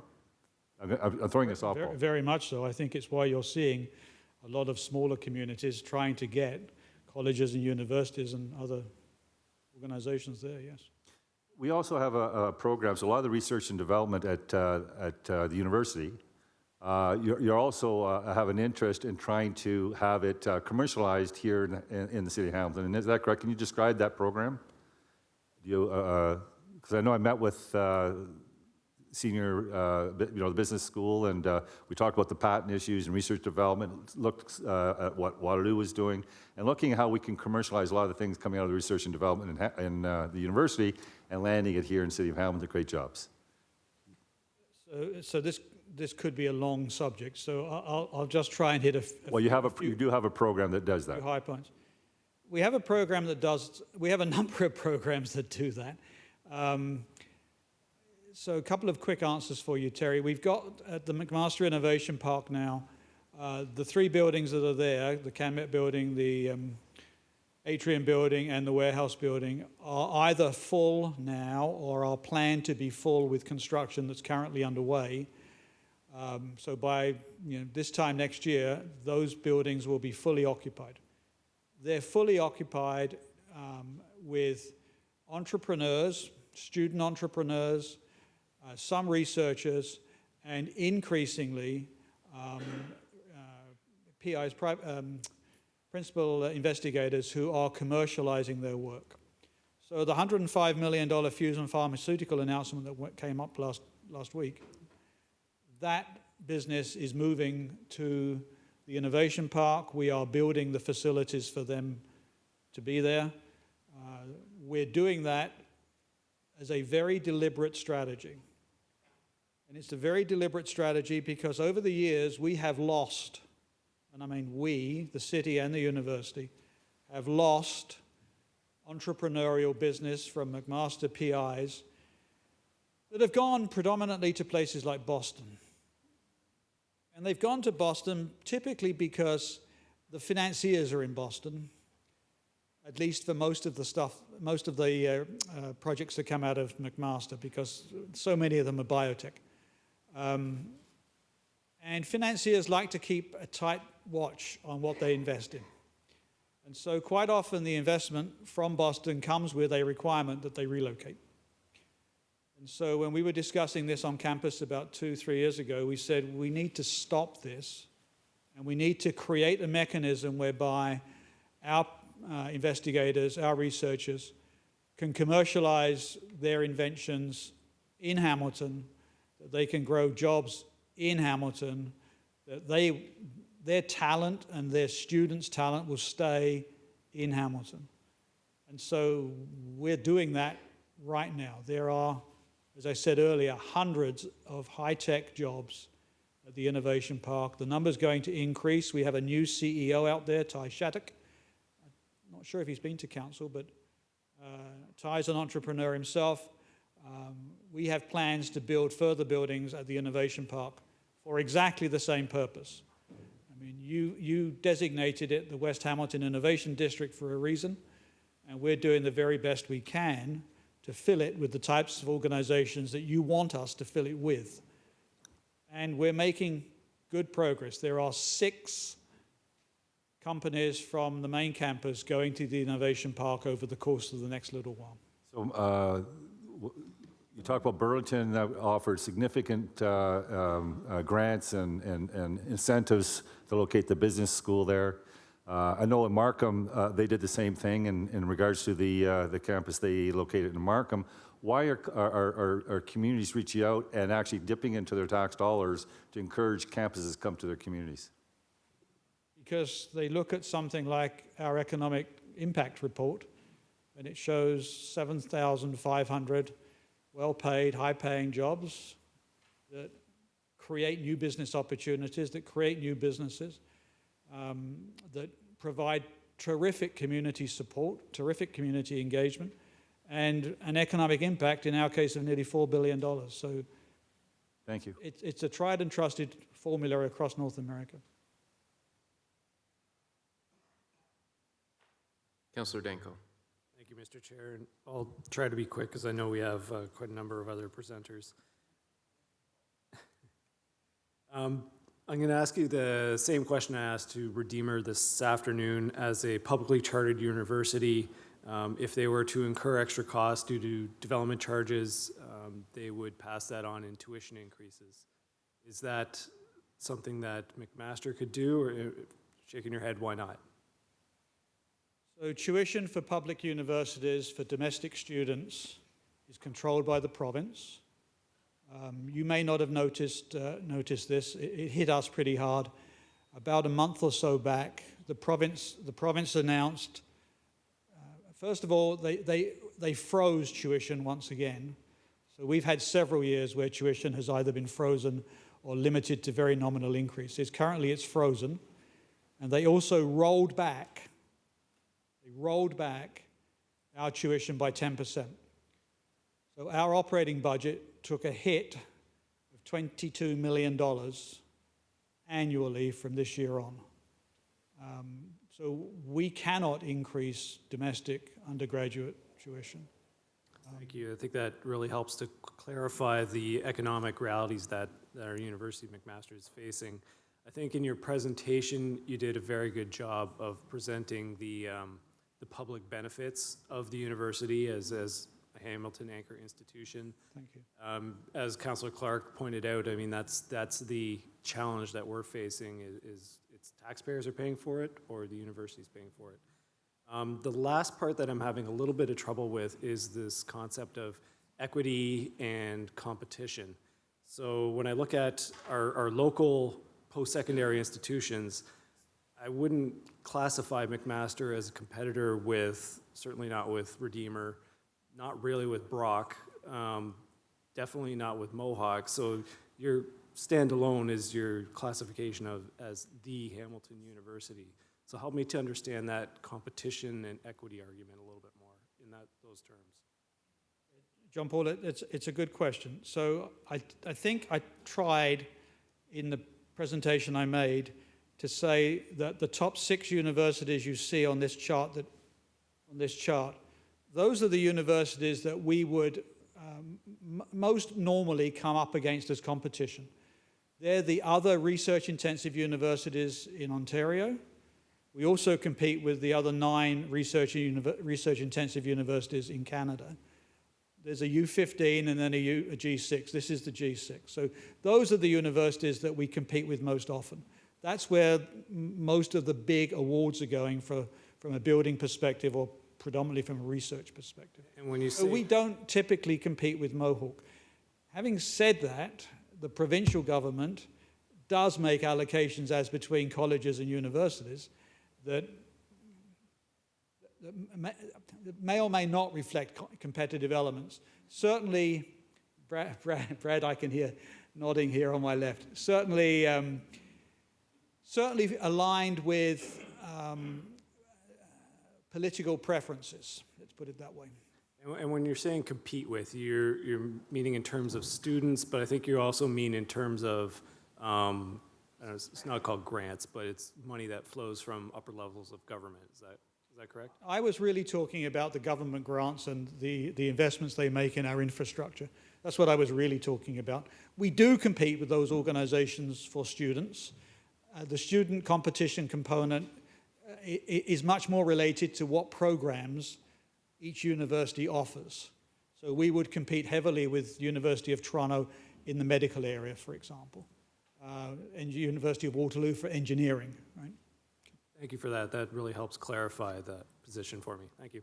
You're welcome, John Paul. Just one last question, because I heard you mention that you can't increase the tuition on students, but the international students fall outside of that. So what's the percentage now of international students at Mcmaster? Do you know that off the top of your head? And if you don't, I understand. Oh, I actually do know that. There you go. There's about 14% currently at Mcmaster. It's a number that will increase. Yes. And Mcmaster seems to be very popular internationally with students, at least everything I've read. As Patrick said, we were number 2 in the world for impact, and we won the Teaching Excellence Award a year ago. International students are, to John Paul's question, international students are an area where we are in competition with these same universities. And internationally too, yeah. Absolutely. Thank you very much for your time today. I really appreciate it. Thanks for the presentation, Roger. Really appreciate it this evening. Okay, good. Thank you, Chad. Yep, and we'll move on to, next on my list is Dr. Nafia Al-Mutwali from Microgrid Solutions.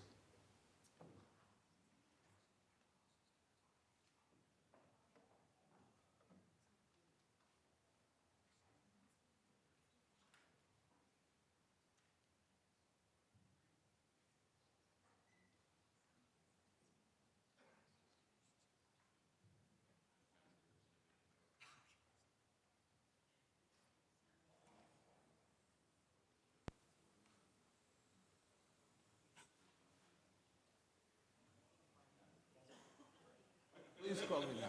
Thank you. Good evening, and the floor is yours, sir. Well, good evening, everyone. After the wonderful presentation from, from the two colleagues from Mcmaster, I think that will make my mission is very simple, because it's a kind of continuation what the president from Mcmaster started, and where we would like to take Hamilton in terms of research, development, and more than anything else, to be number 1 in the world. So let me start by introducing myself, Nafia Al-Mutwali. I moved to Hamilton in 1991 and finished my grad school at Mcmaster, and was honored and had the pleasure to be in both at Mohawk and Mcmaster for many years, and retired recently. But I couldn't live very far from these two wonderful institutes. So I have now a consulting company at MIP. And the goal of that company is to carry on the research and development I have been working on for many years. Now, Rasam Garden is a very dear project for my heart. This project started 9 years ago. And the goal of this project was to provide something unique in terms of memory care, and something will be different from whatever we are used to. And with that, I would like to start with some numbers.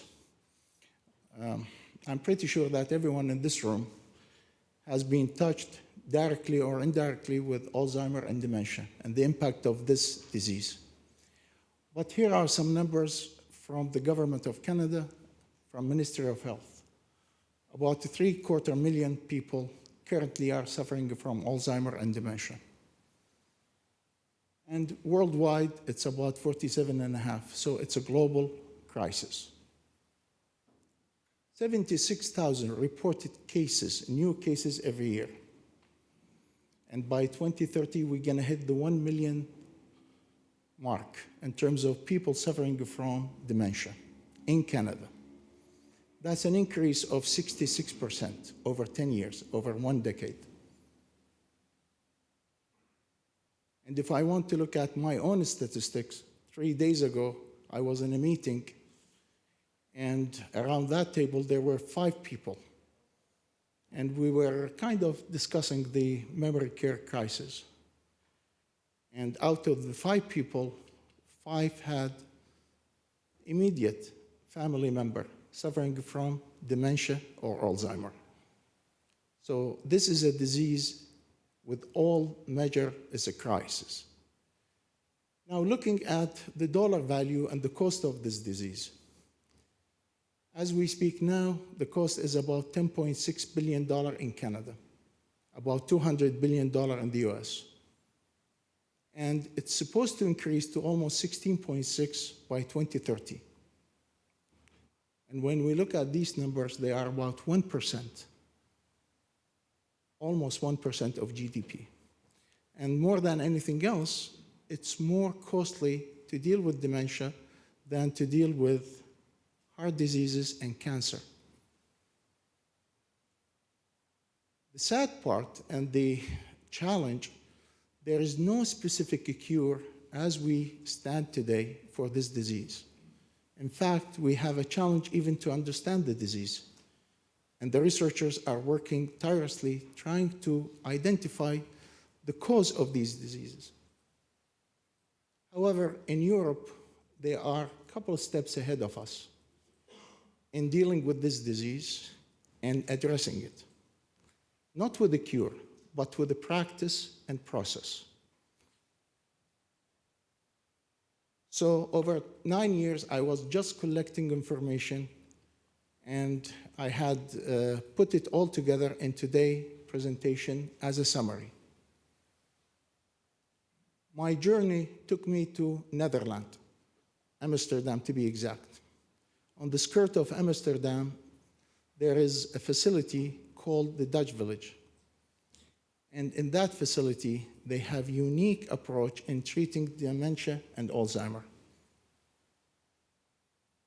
This facility is considered today to be the world class, and it has been adopted by European Union as a model to move forward for the future to treat dementia and Alzheimer.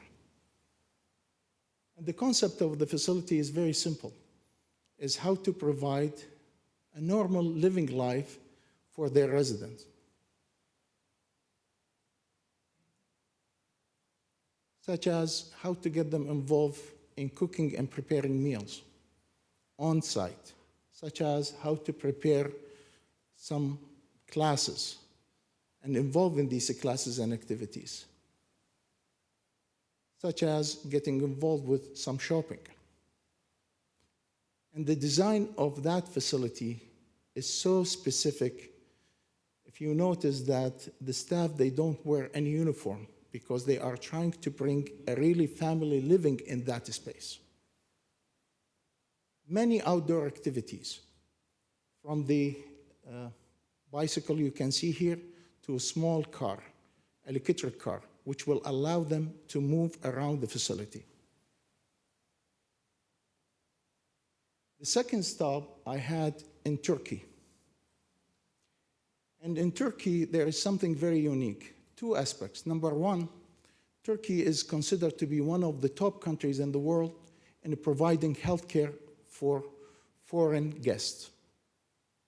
And number two, they have the power engine to produce all the kind of products to Europe. So one of the interesting area I was looking for, furniture, and how we can have these kind of facilities accommodating residents and to provide the full set of requirements from safety to comfort to quality of life. And that led me to meet one of the top manufacturers there, Magic Life, and they were able to design together with my group unique furniture to be accommodated for the future retirement home. So where that retirement home will be located? It will be on West 5th, just across the street from William Cornwall Park, and little bit distance from the Winterland. And it will be state-of-the-art, with everything that has been captured from the Dutch Village or the smart furniture that we came across and we designed in Turkey, and more than that. And with my colleagues here, they will be able to share with us what is the big vision about this site. First of all, it will be a 4-story building. It will be a boutique. It will be a model, a prototype. And from this model, we will learn a lot to move forward into the future of treating dementia. It will be innovative in terms of the design. It will be the first building that will be high-rise building with multiple story to accommodate memory care facility. And that is very complicated task. Very complicated task. All the other facilities, they go with just like, one story. There will be huge involvement of Mcmaster University in terms of research, both on technical as well as medical issues. And that's the term living lab. Also, there will be unique concept for the urban design and how to make this model a prototype that we can replicate all over the country. Please keep in mind that there is nothing out there as we speak in Canada, even close to what I'm proposing here. The closest thing that is available in BC was direct duplicate or replicate of the Dutch village. And then there will be the training aspect for the healthcare, and I have my colleague, Dr. Rustami, to go over that. One of the things that I would like to share, and this is a kind of continuation where the two gentlemen from Mcmaster, the president and his colleague, what living lab means in a very plain language. It's a place where all stakeholders will collaborate and work together. And that will basically produce benefit to everyone, from patient to researchers to academic institutes, industry, and government. So for Resim Garden, the expected outcomes for this facility, it will provide economic opportunities for the city. It will attract many investors and many manufacturers, and I am talking about 2 so far, but there will be more to come to Hamilton from overseas. It will enhance the research platforms because we don't have a dedicated memory care here in the city with this kind of research capability or capacity. It will generate new products, and many of them. The visit to the Dutch village was concluded that they have the backbone, they have the concept, but they don't have any smart devices. They don't have anything where computer and networking and sensors will play a role to minimize the cost of memory care.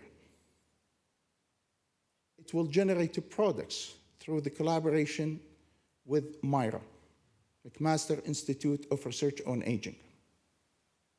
And it will definitely encourage many industry partnerships.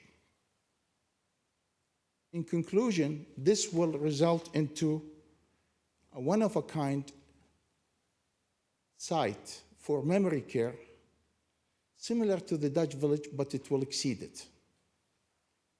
Interestingly, when I was at the Dutch village visiting that site, there were people from all over the world joining me on that visit to learn more about that concept. And I was told that 2 months prior to my visit, the Minister of Health of Canada was there to learn about the Dutch village and the concept and how we can adopt it here in Canada. The ultimate goal is to make Hamilton, through this facility, #1 in the country in terms of memory care. Some of the partners that have been working hard with us on this exciting project. And before I proceed any further, if I can have, yes. I have a very short video just to animate where this location of this project and the proximity to the other parks. Yeah, sorry.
Thank you very much. I will pass the talk to my colleague Lotfi.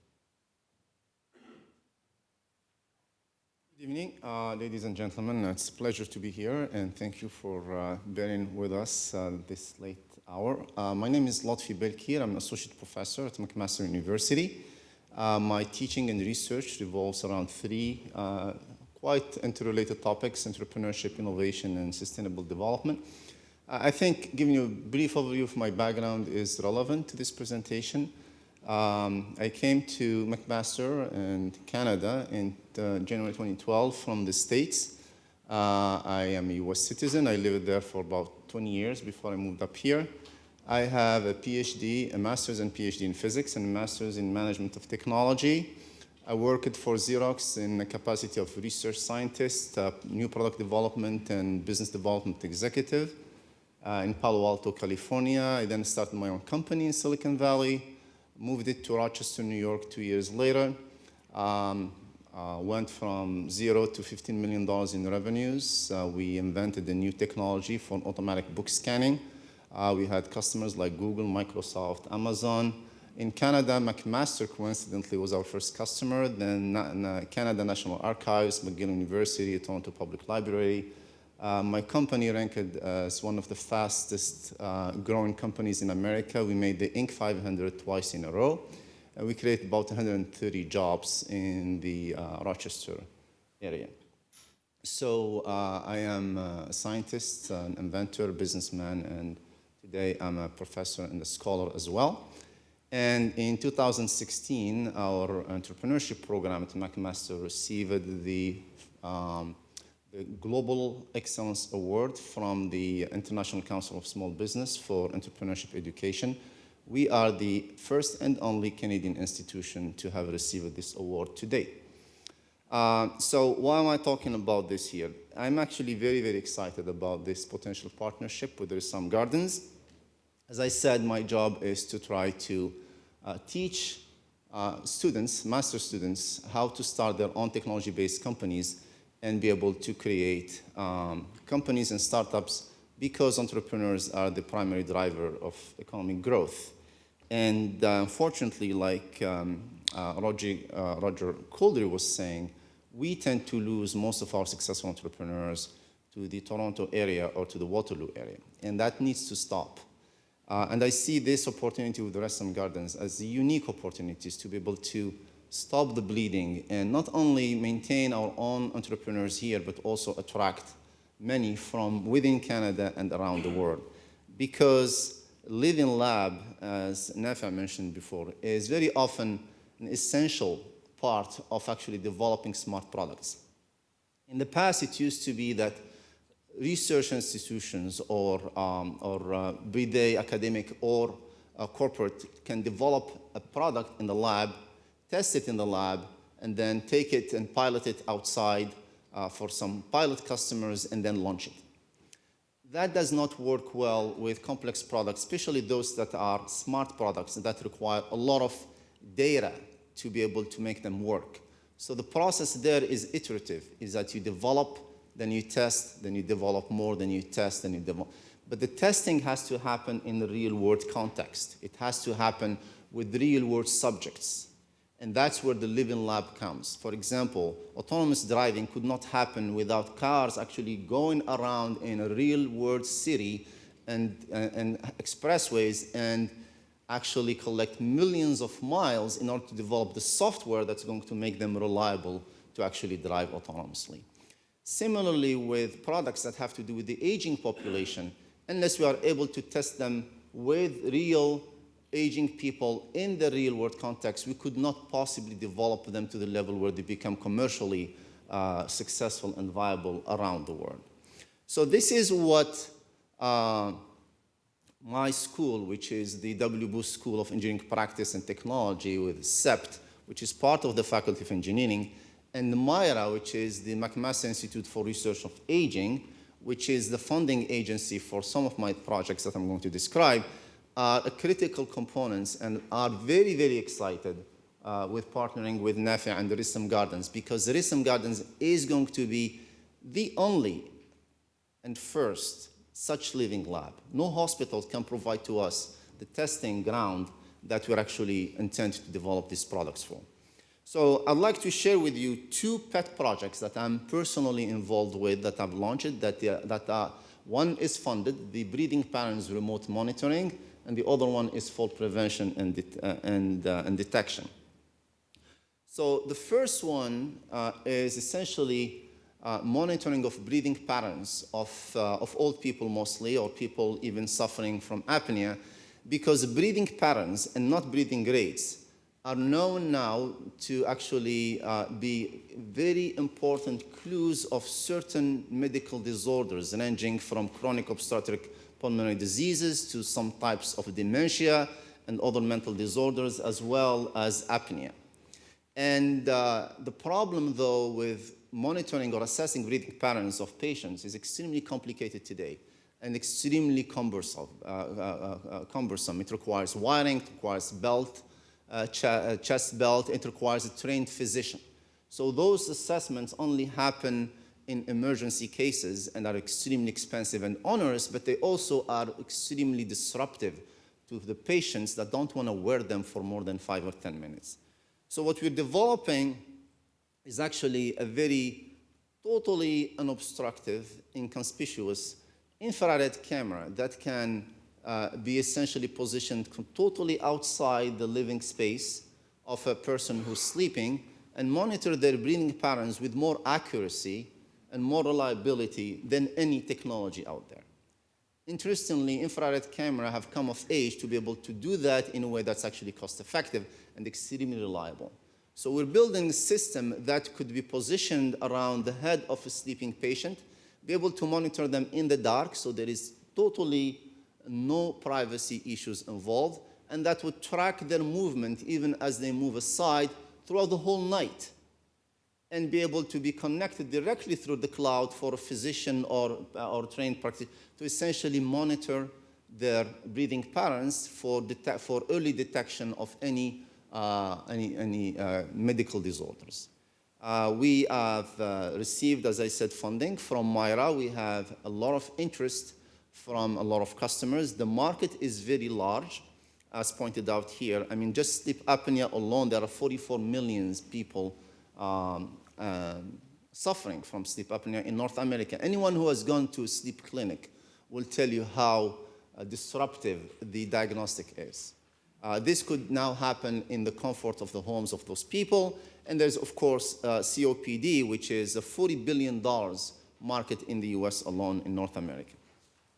So our solution is going to make, essentially, not only create a commercially viable product that will create jobs, but also will lower the healthcare burden on any country that actually is assuming those costs today. And of course, improve the quality of life of those patients. The other project that we're also working on, which also will make use of the Rissam Gardens, is fall prevention and detection, also using infrared depth cameras. And essentially, these infrared cameras will be positioned on walls and will be able to monitor, again, with total privacy and even in the dark, the gait patterns of aging people, again, because we know that age patterns are an early indicator of future medical disorders that, if detected early on, could actually help in the prevention and detection of those fall patterns. Again, this is just a quick overview of what we're working on and why Rissam Gardens would be an extremely valuable asset to the community. It's also an example of the deep integration between the work being done at Mcmaster with the community as well, with essentially a goal to bring new technologies, create new companies and jobs, but also bring innovation, Canadian innovation, to the world. Thank you for your attention.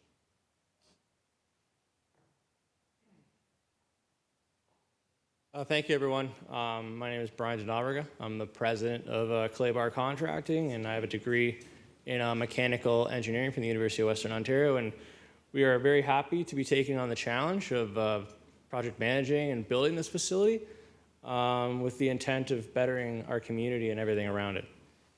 Just to give you a little background on Clay Bar Contracting, we've been a business in Hamilton since 1965. We're an industry leader in general contracting and petroleum construction across Ontario, Manitoba, and Saskatchewan. Our company focuses on not just general construction. We focus on buildings that live, that have things in them that are complicated, running sophisticated data infrastructure, mechanical engineering, things that make all of our people that work for us more interested in what they do, and that's why this job is really interesting and challenging for us. One of the things we like to focus in on too is what can this do in the long term to benefit not just Hamilton, but everybody in Hamilton, but around the communities and what's going to be happening in the years to come. And moving forward into an industry that it's not just going to be an industry for people to make money on, but it's going to be a burden potentially on individuals and all cities around our country. This facility is going to be obviously located across from William Connell Park.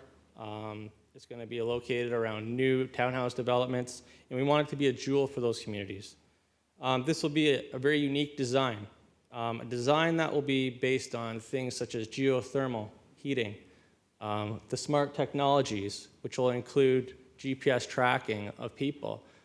People are familiar with unfortunate incidents with people with dementia. They don't understand where they are. They could walk outside of a building in the middle of winter, not even notice it. And next thing you know, we have a tragic situation like happened in Quebec. These are the things that this facility is going to bring to the table that none others do.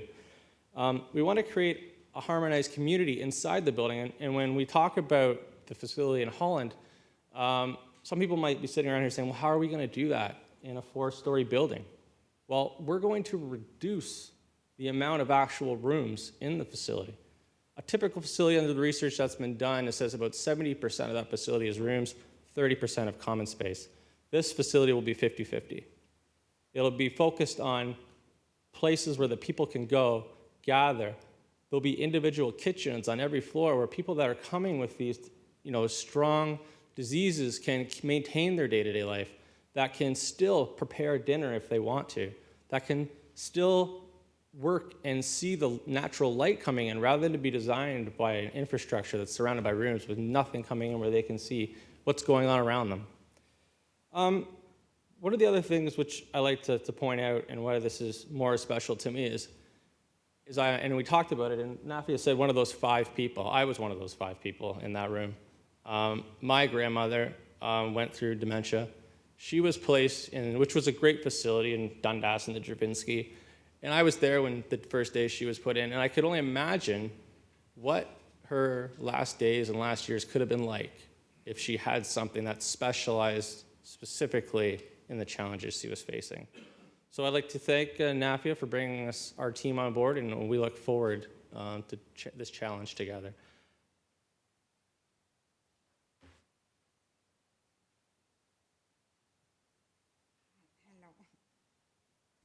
My name is Mariam Rostami. I'm a family physician in Hamilton. I went to Mcmaster. I'm a Mcmaster grad and also an associate professor with Mcmaster. I train students, residents, physician assistant, nurse practitioner, and not only from Mcmaster, but also from Deauville College in Buffalo, who are training our nurses to become nurse practitioners. I want to give you a different, you've heard from the other presenter what the home will look like, but I want to tell you that Rassam Garden is not just another retirement home. And it's not even another retirement home for only people with dementia.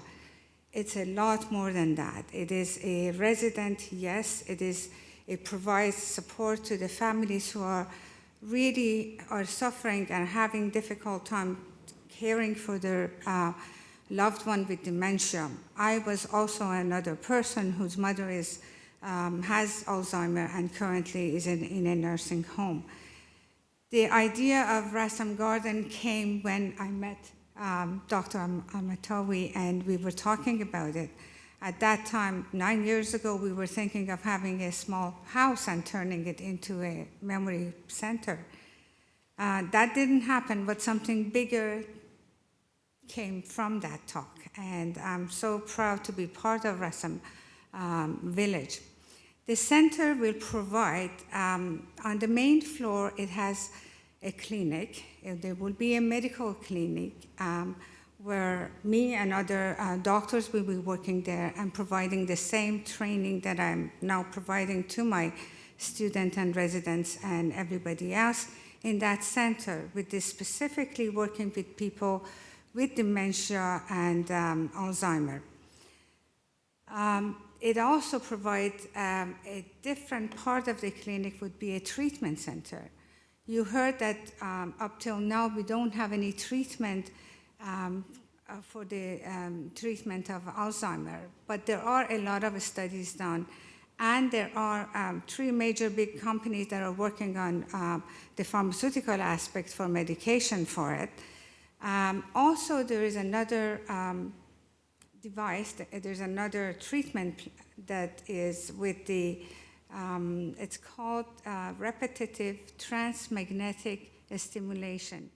This is by working on the brain. There are many studies that have shown that, maybe not as a treatment yet, but by providing 15 minutes twice a week for 8 weeks, it is possible to decrease the progression of the disease. There are very good data on that.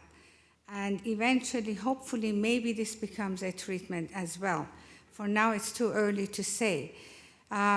It is also possible to use that device, the trance magnetic stimulation, as a device to track the efficacy of an evaluation of the medications that the companies are bringing into the medical field. So we are looking forward to that. This is really an innovation. Nobody else has done it. The device has been used in other places for mental disorders and neurological disorders. We are hoping that this will bring a lot of specialists to come and work and research on this as well. Being associated with Mcmaster, it's an opportunity not only for the medical students and residents, but also for the graduates of other programs at Mcmaster, the aging, the psychiatry, the psychology, and everybody who's doing, you know that Mcmaster is very big on research, so this will provide also a ground for research as well. I don't know what else to say besides what you've heard, but this is going to be a very unique and awesome place for treating and caring for the people with dementia and Alzheimer. And as you heard from my colleagues, it also brings a lot of opportunities to Hamilton and the surrounding area by providing lots of jobs, and Hamilton is always on the map for being an innovative city. Thank you.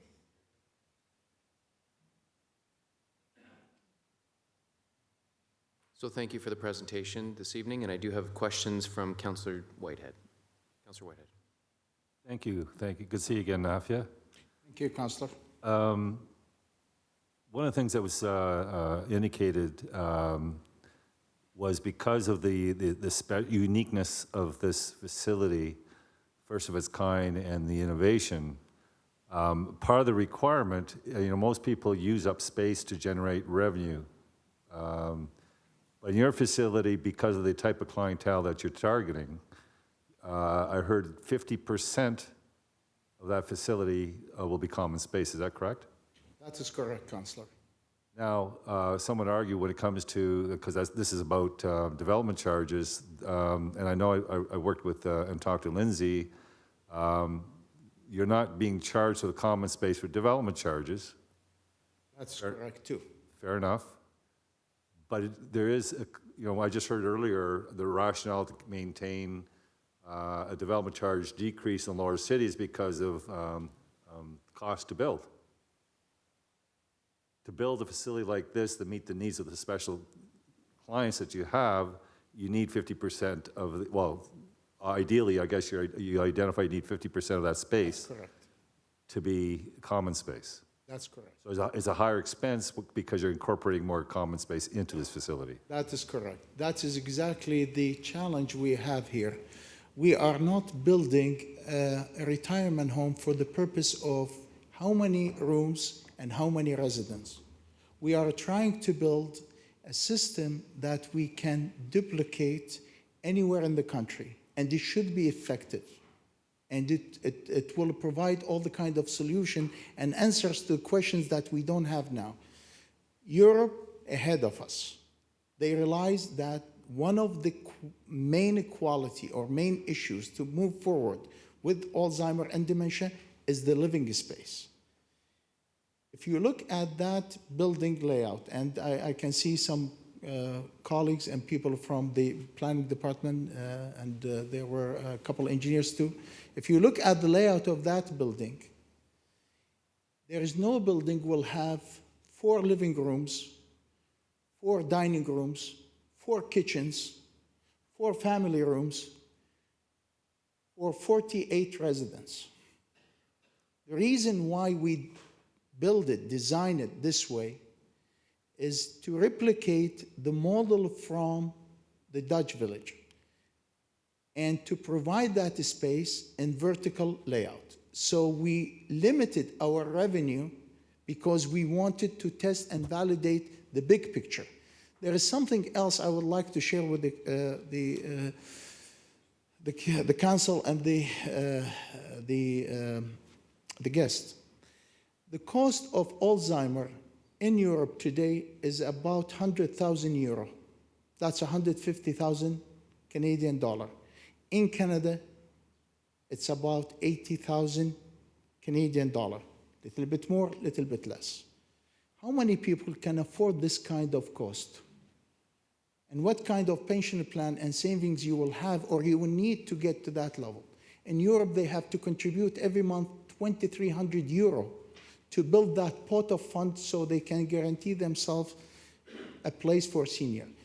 With this kind of open concept design, we will be able to look at how we can cut the cost by introducing artificial intelligence, by looking at means to accommodate more of the people who needs this kind of a treatment, and look at the cost, because that's also the ultimate goal, how we can minimize that cost. So I appreciate that. So just to wrap it up, what I'm hearing is, well, actually, I know I talked to Lindsay that we're trying to look in our own definitions in regards to development charges, and living lab is a relatively new concept that really hasn't taken off in North America, but you can see it popping up in Europe. So I know currently it's not on our books and it's not defined. So I know I do plan at council to introduce it for our staff to investigate it and come back with a report. But I think one of the reasons why it's not only is it a living lab, but we heard very clearly there's commercialization opportunities, there's transportation or transformation of, what's the word I'm looking for, where the technology could be shifted and adapted to needs as you're learning through this living lab process. Is that correct? That's correct. The ultimate goal is to look at some concept, as Dr. Belkhair mentioned, about the breathing pattern, about fall detection, about tracking system, and take these and turn them to real products. Boston has 1,500 spin-off company and more in support of MIT. We need this kind. I echo every single word the president mentioned for Mcmaster. We need to bring companies here and we need to commercialize the product. And the only way is exactly the way you described it. So I should wrap up with the fact that one of your co-sponsors that build custom furniture for the purposes and design for these purposes or other, whatever purposes, custom furniture. They, in fact, not only taken an interest in this project, because I remember, well, why are we buying from Turkey? But they're actually now, I think they're coming here in May. They are coming here in May. We are building a prototype of that concept at MIP. And we are also looking at having them here to lead in North America, in Hamilton, design and build of custom furniture for senior retirement homes. So the other tangibles that we potentially, and it looks like it's a real interest, is a custom furniture factory being built right here in the city of Hamilton. Thank you. Thank you. Very good. And I have Councillor Wilson next. Councillor Wilson. Thank you very much. Thank you very much for your presentation. Very interesting. I'm just trying to make sure I understand. You're a private commercial entity? Yes. Okay. And therefore, your affiliation with Mcmaster is what? I am Mr. Chairman? working with Mcmaster. I was a professor there. I am retired now, but I have collaboration with Mcmaster through Mcmaster Institute of Research and Aging, as well as School of Engineering Practice, working on joint grants and research with the purpose of, or with the target of commercialization. Mm-hmm.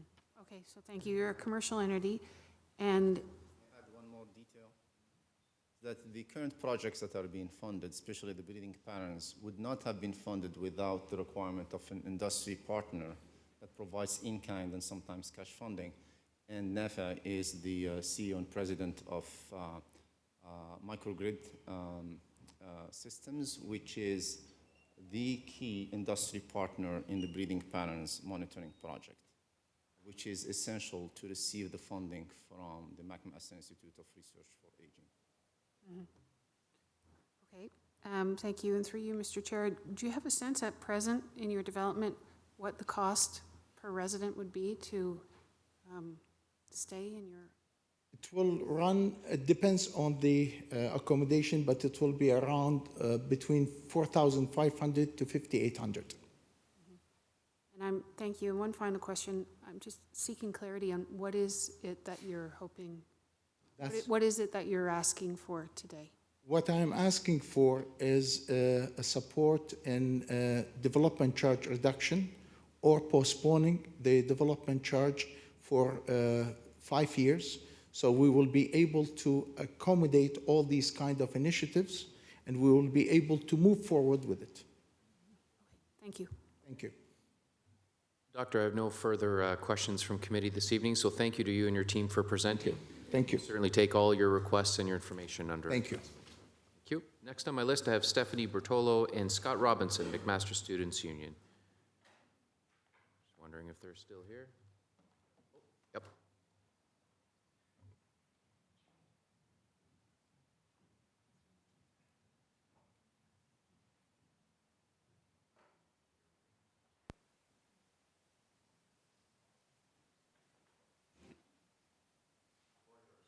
Fantastic. Thank you very much for taking the time to listen to us today. As they mentioned, my name is Scott Robinson. I'm the Vice President of Finance for the Mcmaster Students Union this year. And I'm Stephanie. I'm the Vice President Education. The Mcmaster Students Union represents the 24,000 full-time undergraduate students at Mcmaster. And we're here today to talk, similar as Dr. Dean and Roger did, about the development charges for future growth at Mcmaster, as well as current planned projects that would be detrimentally affected by these changes. So just before we go into development charges, to give a background on the current situation that students and the university is in. So as was mentioned in the Mcmaster presentation, there was an announcement in January that did increase pressure, financial pressure on both students and the university. We saw a reduction in financial aid through the OSAP program, upwards of $4,000 per year for a student. We're also seeing opt-outs for ancillary fees, which means students can potentially opt out of our organization, creating difficulties for our student union to operate in its full capacity, and also reductions in tuition for the university with no increases to operating grants to the university, causing a shortfall in their budget. We also see that Mcmaster has a large deferred maintenance budget. So this is as a result of lack of funding from the provincial government, which causes there to be a number of issues that the university can't repair, and also prevents future growth and updates in technology on our campus. And finally, Scott will talk about it a little bit later, but there's a lack of space on campus. If you've been to our campus, we're pretty packed into all of our buildings, especially in our current student center and in all of our libraries. And as for students' contributions to the city, we do pay municipal taxes through rental units. When we rent with landlords, we are providing them with the funding to pay their taxes. We do contribute to the economy through housing, food, and tertiary services. And we are one of the largest riderships of the HSR, along with other students in the city of Hamilton. We also provide thousands of hours in volunteer work and fundraising initiatives to charities within the city of Hamilton and also across the province and Canada. So with the development charges, we'll see this hinder necessary growth and advancements at McMaster University in terms of perhaps libraries, perhaps new classrooms, and projects that we're currently seeing moving forward, such as the ABB expansion. When McMaster has to expand and pay these development charges, we will probably see diverted investments from academic supports or health and wellness services, which are additional charges to the university. And we'll also probably see an increased cost of living on campus in terms of both residents, on-campus food services, and other services provided by the university, such as our campus store, which sells our textbooks. We also might see an increase in international student tuition. So as mentioned, their tuition is unregulated. We have seen a number of universities across the province announce that they are going to be increasing international tuition drastically, which does mean that we'll likely become less competitive and see a lot of talent leaving Ontario and going to other provinces where international student tuition might be cheaper. As Stephanie mentioned, student space on campus is one of the largest problems. Part of the MSU's mandate is to represent students politically, and one of the things that we hear most often from students is that space on campus is their #1 frustration.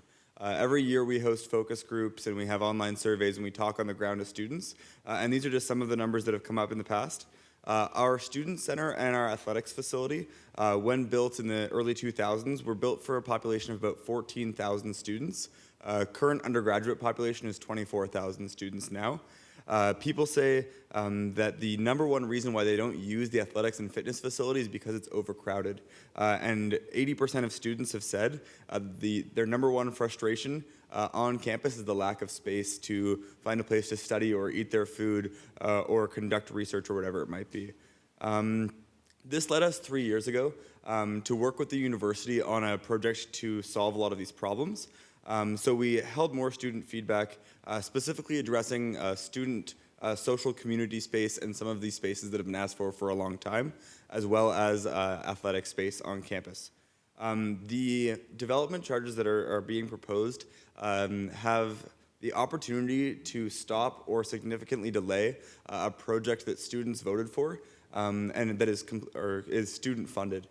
So in 2016, students voted in a referendum to increase their fees by about $80 per student per year if they're a full-time student, to build 2 new facilities that would address these issues. Here's a photo of me talking directly to students on the ground, but we've talked to over 7,000 students in the last 2 years, and this is the concern that we hear year after year after year. The project that has been pushed forward now is a $40 million expansion of 100,000 square feet of a 40,000 square foot new student activity building, as well as a 60,000 square foot addition to our athletics facility and specifically the Pulse Fitness Center. With new development charges, this could add upwards of $1.8 million to the project, and we don't have the opportunity to go back to students to finance that project. So therefore, it's on the university, and as we heard before, first of all, massive budget shortfalls from provincial government announcements on the university's end, but also increasingly financial hardships on students with cuts to OSAP and other areas. So development charges imposed on this project in specific, but also future projects. The MSU thinks that that's not a positive thing going forward. It could stop and significantly delay this project, the student activity and fitness expansion, but it could also inhibit our ability to enhance the student experience in the future. We talked earlier about the competitiveness of Mcmaster, but this is an area where students are looking to not only to come to Mcmaster, but also enjoy their time in Hamilton and hopefully stay in Hamilton. And it'll slow the growth of the university and hinder its ability to service students and the city in the future. So our ask today is that you reconsider the plans that might go forward to impose development charges in the future at Mcmaster and help the students in what's becoming increasingly one of our largest problems. Thank you. Very good presentation, and I don't have any speakers at this point in time, so I really appreciate the both of you sticking through the other presentations and waiting as long as you did. And we'll certainly take everything you've given us tonight under advisement for the report that is expected to come in the next couple of months. So thank you both. Next, I have Savan Chandaria from Tibro Group. My apologies if I've mispronounced the name.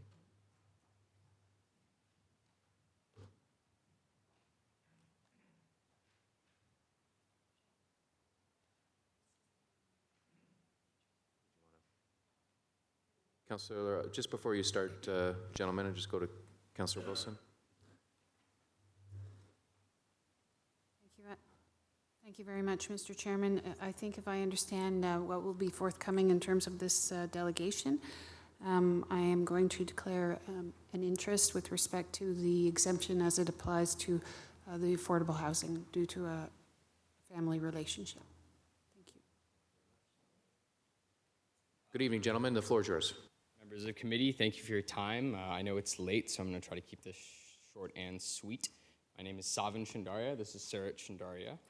Thank you, everyone, and we know it's getting late, so we're going to make this one quick. We're from Tibro Group. I'm here to discuss an opportunity to improve rental housing stock using DC exemptions for purpose-built rental developments. Give you a bit of background about Tibro. We're developers of purpose-built rentals in Hamilton and Southern Ontario. We build these as long-term holds. Shift the slide. Next. Sure. Sorry about that. We're focused on markets outside of the downtown core where rental supply is low. We've seen a lot of new starts happen in the downtown core where the SEPA exemptions are. We currently have 2 projects in the works, 1160 Main Street East, which consists of 75 one-bedroom apartments, and 276 Dunsmuir Road, which will be 65 2- and 3-bedroom stacked towns. These are in the Central East, right near Gage Park.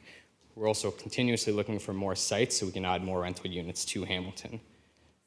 This is a rendering of our 1160 Main Street site, just to give a brief overview. 7 stories, mixed use, as I said, 75 residential units, ground floor commercial.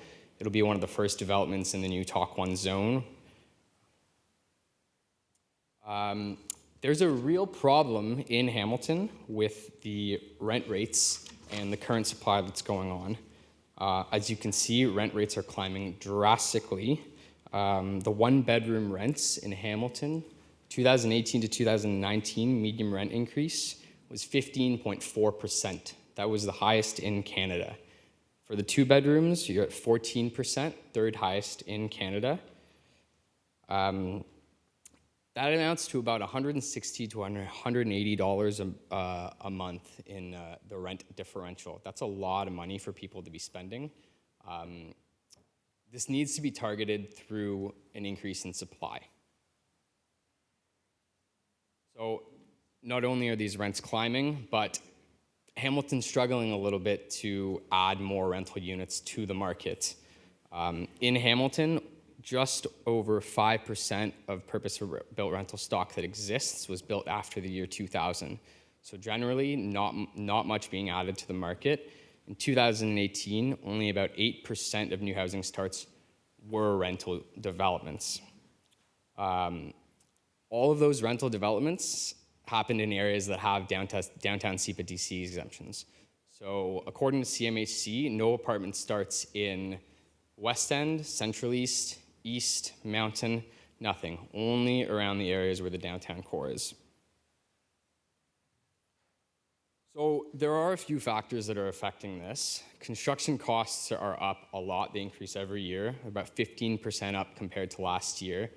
To put into perspective, land prices are negotiable. Construction costs are really fixed. Whether you're in the downtown core where the SEPA exemptions exist, or whether you're outside, those don't change so much. So an 8-story building, a 10-story building that's being built downtown costs the same outside of the downtown core. DCs are a pretty large portion of project costs at about 10%, and condo developers are playing with a lot bigger returns, so they're a lot less sensitive to price changes and price increases. Rental developments are very sensitive to these types of costs. And to be honest, the main incentive, the downtown SEPA DC exemption, is really only benefiting the wealthy renters and buyers who can afford to live in the downtown core.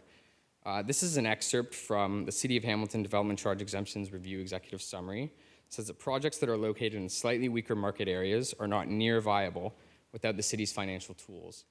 So basically anywhere outside of the core, which is where the exemptions are actually being offered, the projects become infeasible. Now, there are a few ways the city can increase rental supply.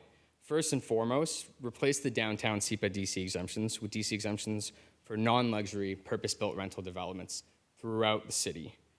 And I know there's a worry that developers may take these exemptions and then convert them to condos. That can be quite easily solved by creating contractual obligations with developers to keep the units as rentals, especially since it's the city's decision whether they get converted to condos at the end of the day.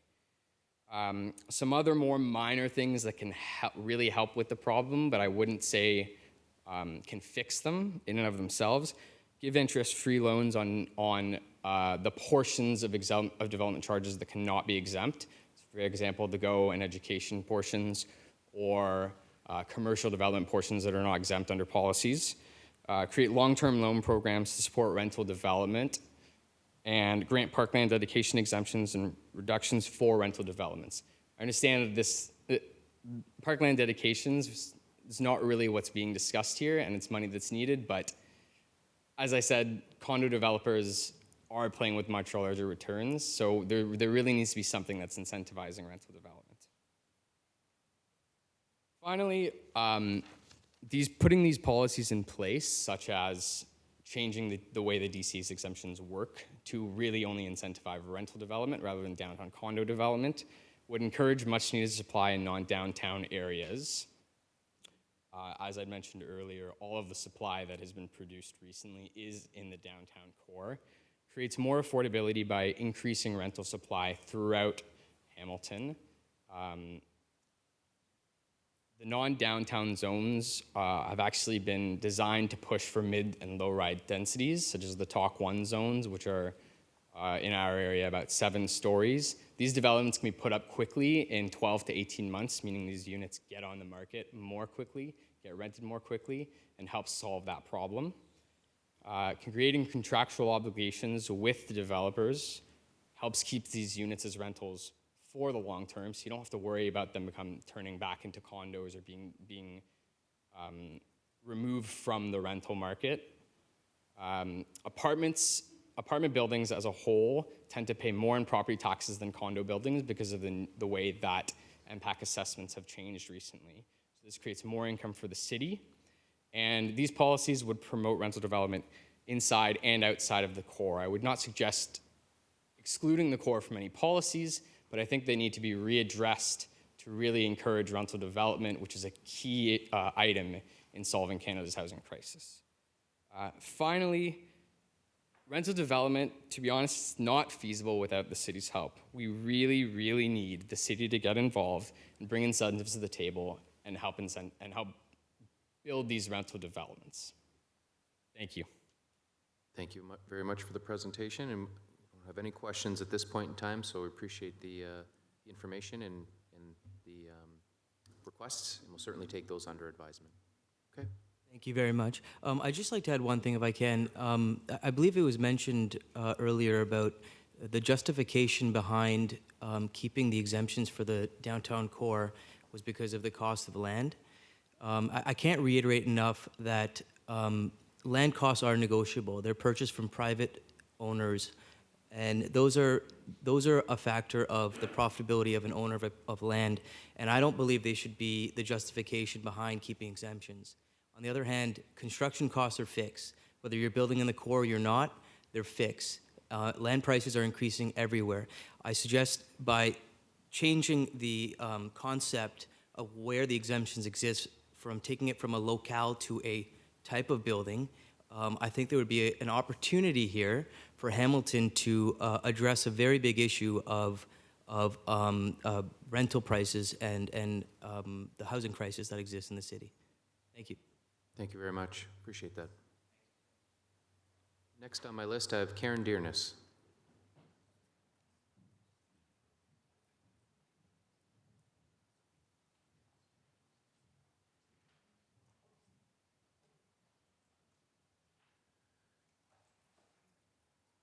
Karen, Thank you. Thanks for waiting and appreciate your patience. The floor is yours. You too. Thank you. The good news is I only have 5 slides, and I reckon it's 5 minutes worth of your time, and then I'm done. Okay? Okay, here we go. So let me see. How do I advance? There we go. Oh, yeah, just going back. Sorry. So I just wanted to declare my interest. I don't know if Council regularly does this, but we do this at Mcmaster and St. Joe's. I'm an employee there. I'm a resident of the city, but I also have participated in the Beautiful Alleyways Initiative and volunteered for Habitat for Humanity, which will come up in my presentation. And I'm here speaking solely as a citizen of Hamilton. There we go. Okay, so there's 3 things I'd like to raise tonight. One is in support of these draft bylaws. I think Council has got some things very right, and I think it's a great thing. I'd like to suggest that you give some consideration to including exemptions for charities like Habitat and Indwell who build affordable housing. And I'd also like to request reimbursement of some fees that were developed for one of the premier laneway houses in Hamilton. So this is a shot of alleyway in the Keith neighborhood. So just to say that the Beautiful Alleyways campaign runs cleanups twice a year. Their next cleanup is not this weekend, but the following weekend. And their goal is to make the alleyways more inviting, safer places by tidying them up, beautifying them. But there's also a lot of interest from the people that are involved in this initiative into building laneway houses. And so they really support the waiver of development charges for this type of development, because traditionally where these laneways exist are smaller lots. The development charges as they stand at the moment for developing a laneway house are prohibitive, so waiving them is seen as a positive thing. Habitat for Humanity. So I raise this because, not because I work for them or for Indwell either, but I believe in what they do. They build houses with the potential owners at a great reduced cost. And their previous experience with the city is to do a development, pay the development charges, and then come and ask for reimbursement of those fees. And my understanding from a past president of Habitat is that there was no provision for those reimbursements, that it was merely at the discretion of council. And so I raise it that it is within your power and your discretion to reimburse fees when you feel it's appropriate. And if I'm reading correctly, the draft bylaws that you've got now, there's no provision for these types of builds or charities. So again, they'll be in the same position. And finally, this slide is in the back of my garden. This is on the left, our garage. And I come to you today because we were one of the first laneway houses in Hamilton that was built. So back in 2012, we purchased this property with the intent of redeveloping this garage into an accommodation for my mother-in-law. We began our consultation with the city. So 6 years ago, we started meeting with city staff to say, how do we do this? This garage isn't connected to our house. It's a bit of a weird thing. And we really paved the way for having the conversations about how do you service them, how do you consider it, and kind of brought up all the questions around this, because it's a unique thing, but seen as something that's really good for the city to do. It's a slow infill that happens kind of organically. It's not a big floodgates that's opening, but it provides accommodation or a place for people to grow, to house elderly relatives, that type of accommodation where they might not be elsewhere, certainly like in the rentals that the previous speaker was talking about. So what we did is we converted this garage, the picture on the left, to what it is now, the picture on the right. We didn't change the square footage, we didn't change the footprint, we didn't change the windows that looked out onto our neighbor's property, so it was really in consultation with everyone. We had no one protest what we were doing. We had letters of support from our neighbors. This is a good thing. This is something that city staff wanted. We were in conversation with city staff all the way through the process. But then we ran up to the point of getting our building permit and somebody raised that there's no provision for this type of build in the DCs. So I'm just really pleased to see in this current version, you're looking at waiving those. So no rezoning fees, no development charges for this type of build.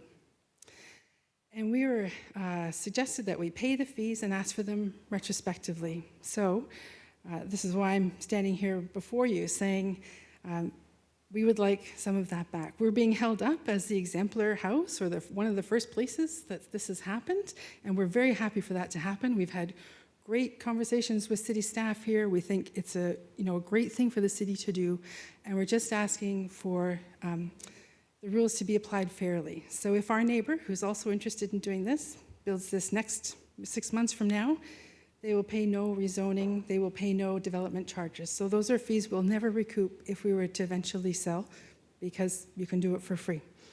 And we just think it's the fair and reasonable thing to do, and we'd be grateful if you'd consider that. That's all. Thank you, Karen. It's not on the agenda today, as you know, so we'll certainly take those points into consideration. I would suggest from a formal perspective that you make delegation to the committee under our normal procedures. And certainly the committee with staff's assistant can entertain that at that time. And I'll turn right now to Councillor Wilson. Councillor Wilson? Oh, thank you, Mr. Chairman. You actually just spoke to the issue that I was hoping to raise. And I just wanted to perhaps ask a question of staff, point of clarification. How many laneway houses have been built and approved in Hamilton to date? Through you, Mr. Chairman. So through the chair, in terms of an overall city inventory, I think we identified something in the range of 70 laneway houses, but that's historically going back to the beginning of time. As far as I know, in the past couple of years, this is the only one that actually has been approved for development. So this, thank you for that, through you, Mr. Chairman, thank you. So this is the sole one in which we're applying the development charges. Through the chair, historically, I don't know what the situation would have been. Like I said, in recent memory, this is the only one that I'm aware of. As the delegate noted, there was a motion at the time that the laneway housing zoning bylaw was brought forward that this issue be considered at the time of the passing of the new DC bylaw, which is coming up in a few weeks. I know that the delegate did seek consideration to AFNA previously, and it wasn't supported, but it was directed to be considered at the time of the DC bylaw. Thank you for clarifying that. Thank you. Councillor Clark?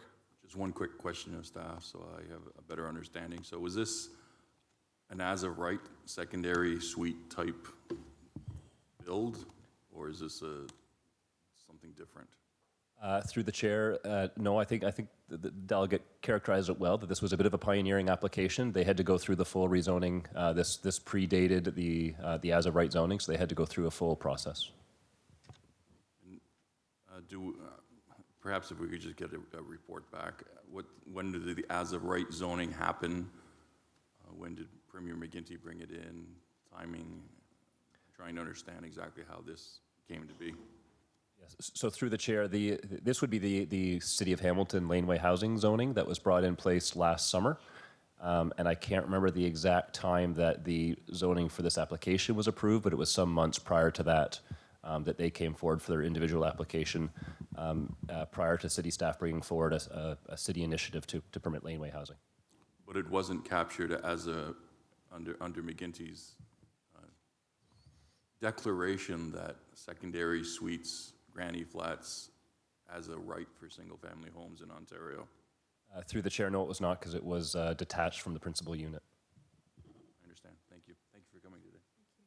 Thanks, Karen. No further questions at this point in time. Appreciate your presentation. I'd now like to invite any other members of the public wishing to address the committee to come down to the podium. Please write your name, address, postal code, telephone number on the sheets provided. Prior to speaking, please print clearly in order to ensure that we have accuracy of the information. Anyone else wishing to present? Going once, going twice, going 3 times. If I had a gavel, I would use it right now. I don't. Oh.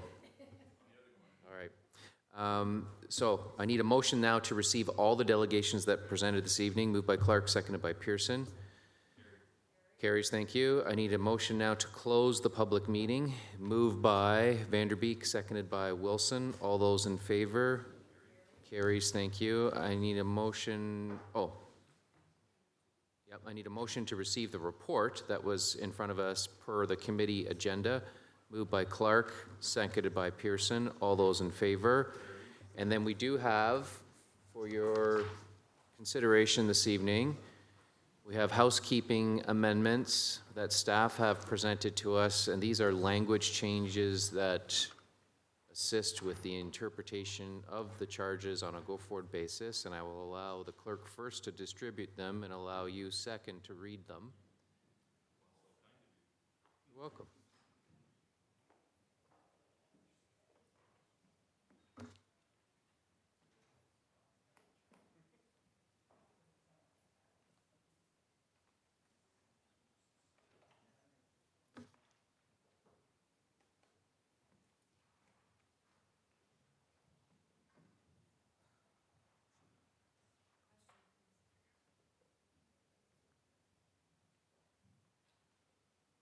I have Councillor Pearson first on questions. Thank you, Mr. Chairman. I'm sorry I haven't read it all, but just on the garden suite one, I understand where we're trying to encourage development, et cetera. My only concern is, and believe me, I totally am sympathetic to allowing secondary units on residential properties. I have 2 requests in my ward currently. So hoping something moves forward. My only concern is once, say, as you know, the previous speaker mentioned, you know, this is a granny suite for a relative, a family member. But once that family member is no longer living there, it now becomes a potential rental unit. So how do we address that, if we can even address it? You're talking about the laneway housing? Laneway or granny suite, if it's not attached, well, even if it's attached to the home, it still becomes a secondary unit. So on that issue, Jason, you want to address that right now? Sure, yes, through the chair. So garden suites and laneway houses are different. So garden suites are required to be temporary. So to permit a garden suite, the construction would have to be temporary. They're typically like a prefab kind of building, just put on concrete slab. They can't have foundations. And they're passed through a temporary use bylaw that does have to have a time limit. I think the maximum is 20 years. But council in approving it would establish that through the bylaw. So a garden suite is different because it is intended from the outset to be temporary. Laneway housing is different, so this motion doesn't speak to laneway housing. Laneway housing would be a permanent structure and a permanent rental unit ancillary to the principal unit on the property. So by moving this tonight, we're only addressing garden suites, which are temporary. Through the chair, that's correct. The bylaw as it stands already recommends that laneway housing be exempt, as are basement apartments. So this would add garden suites to that list. So let's start with that motion from a procedural perspective. Sure, thank you. That one on the floor. I'll need a seconder for that. But can I just, if I still have the floor, sorry. Go ahead. What's the timeline that they're allowed as a temporary? I'm sorry, you said a number of years, so. Through the chair, the maximum permitted is 20 years, and then you're allowed to renew that for 3-year increments. But on a case-by-case basis, council has to pass a temporary use bylaw to permit the use, and you can include in that an alternative timeline, but the maximum is 20 years. Okay, thank you, Mr. Chairman, thank you. Okay. So per the recommendation, I'm not going to read the whereases, but that a garden suite be added to the list of exempted uses within Section 25 of the proposed 219 Development Charges bylaw. Any questions on that? Councillor, let me go to Councillor Johnson first. Are you on the garden suites? No. Okay. Councillor Clark on garden suites. I have questions about all three. Okay, go ahead. We've just been handed them.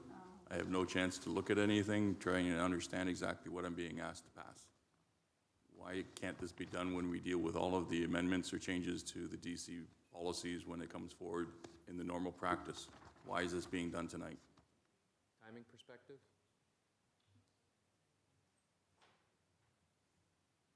Are these presented here tonight and then passed, and then formally part of what comes next?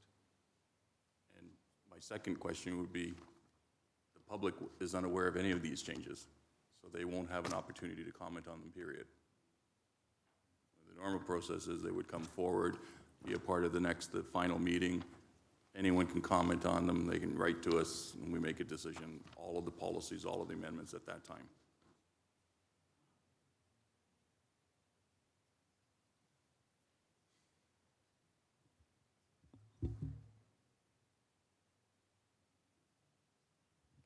Through the chair, what we can do, if it's the will of the committee, we can defer the ones that you are comfortable in deferring. The city housing is just, once again, it's just a point of clarification and some housekeeping. So if I could ask that maybe the committee take a look at that.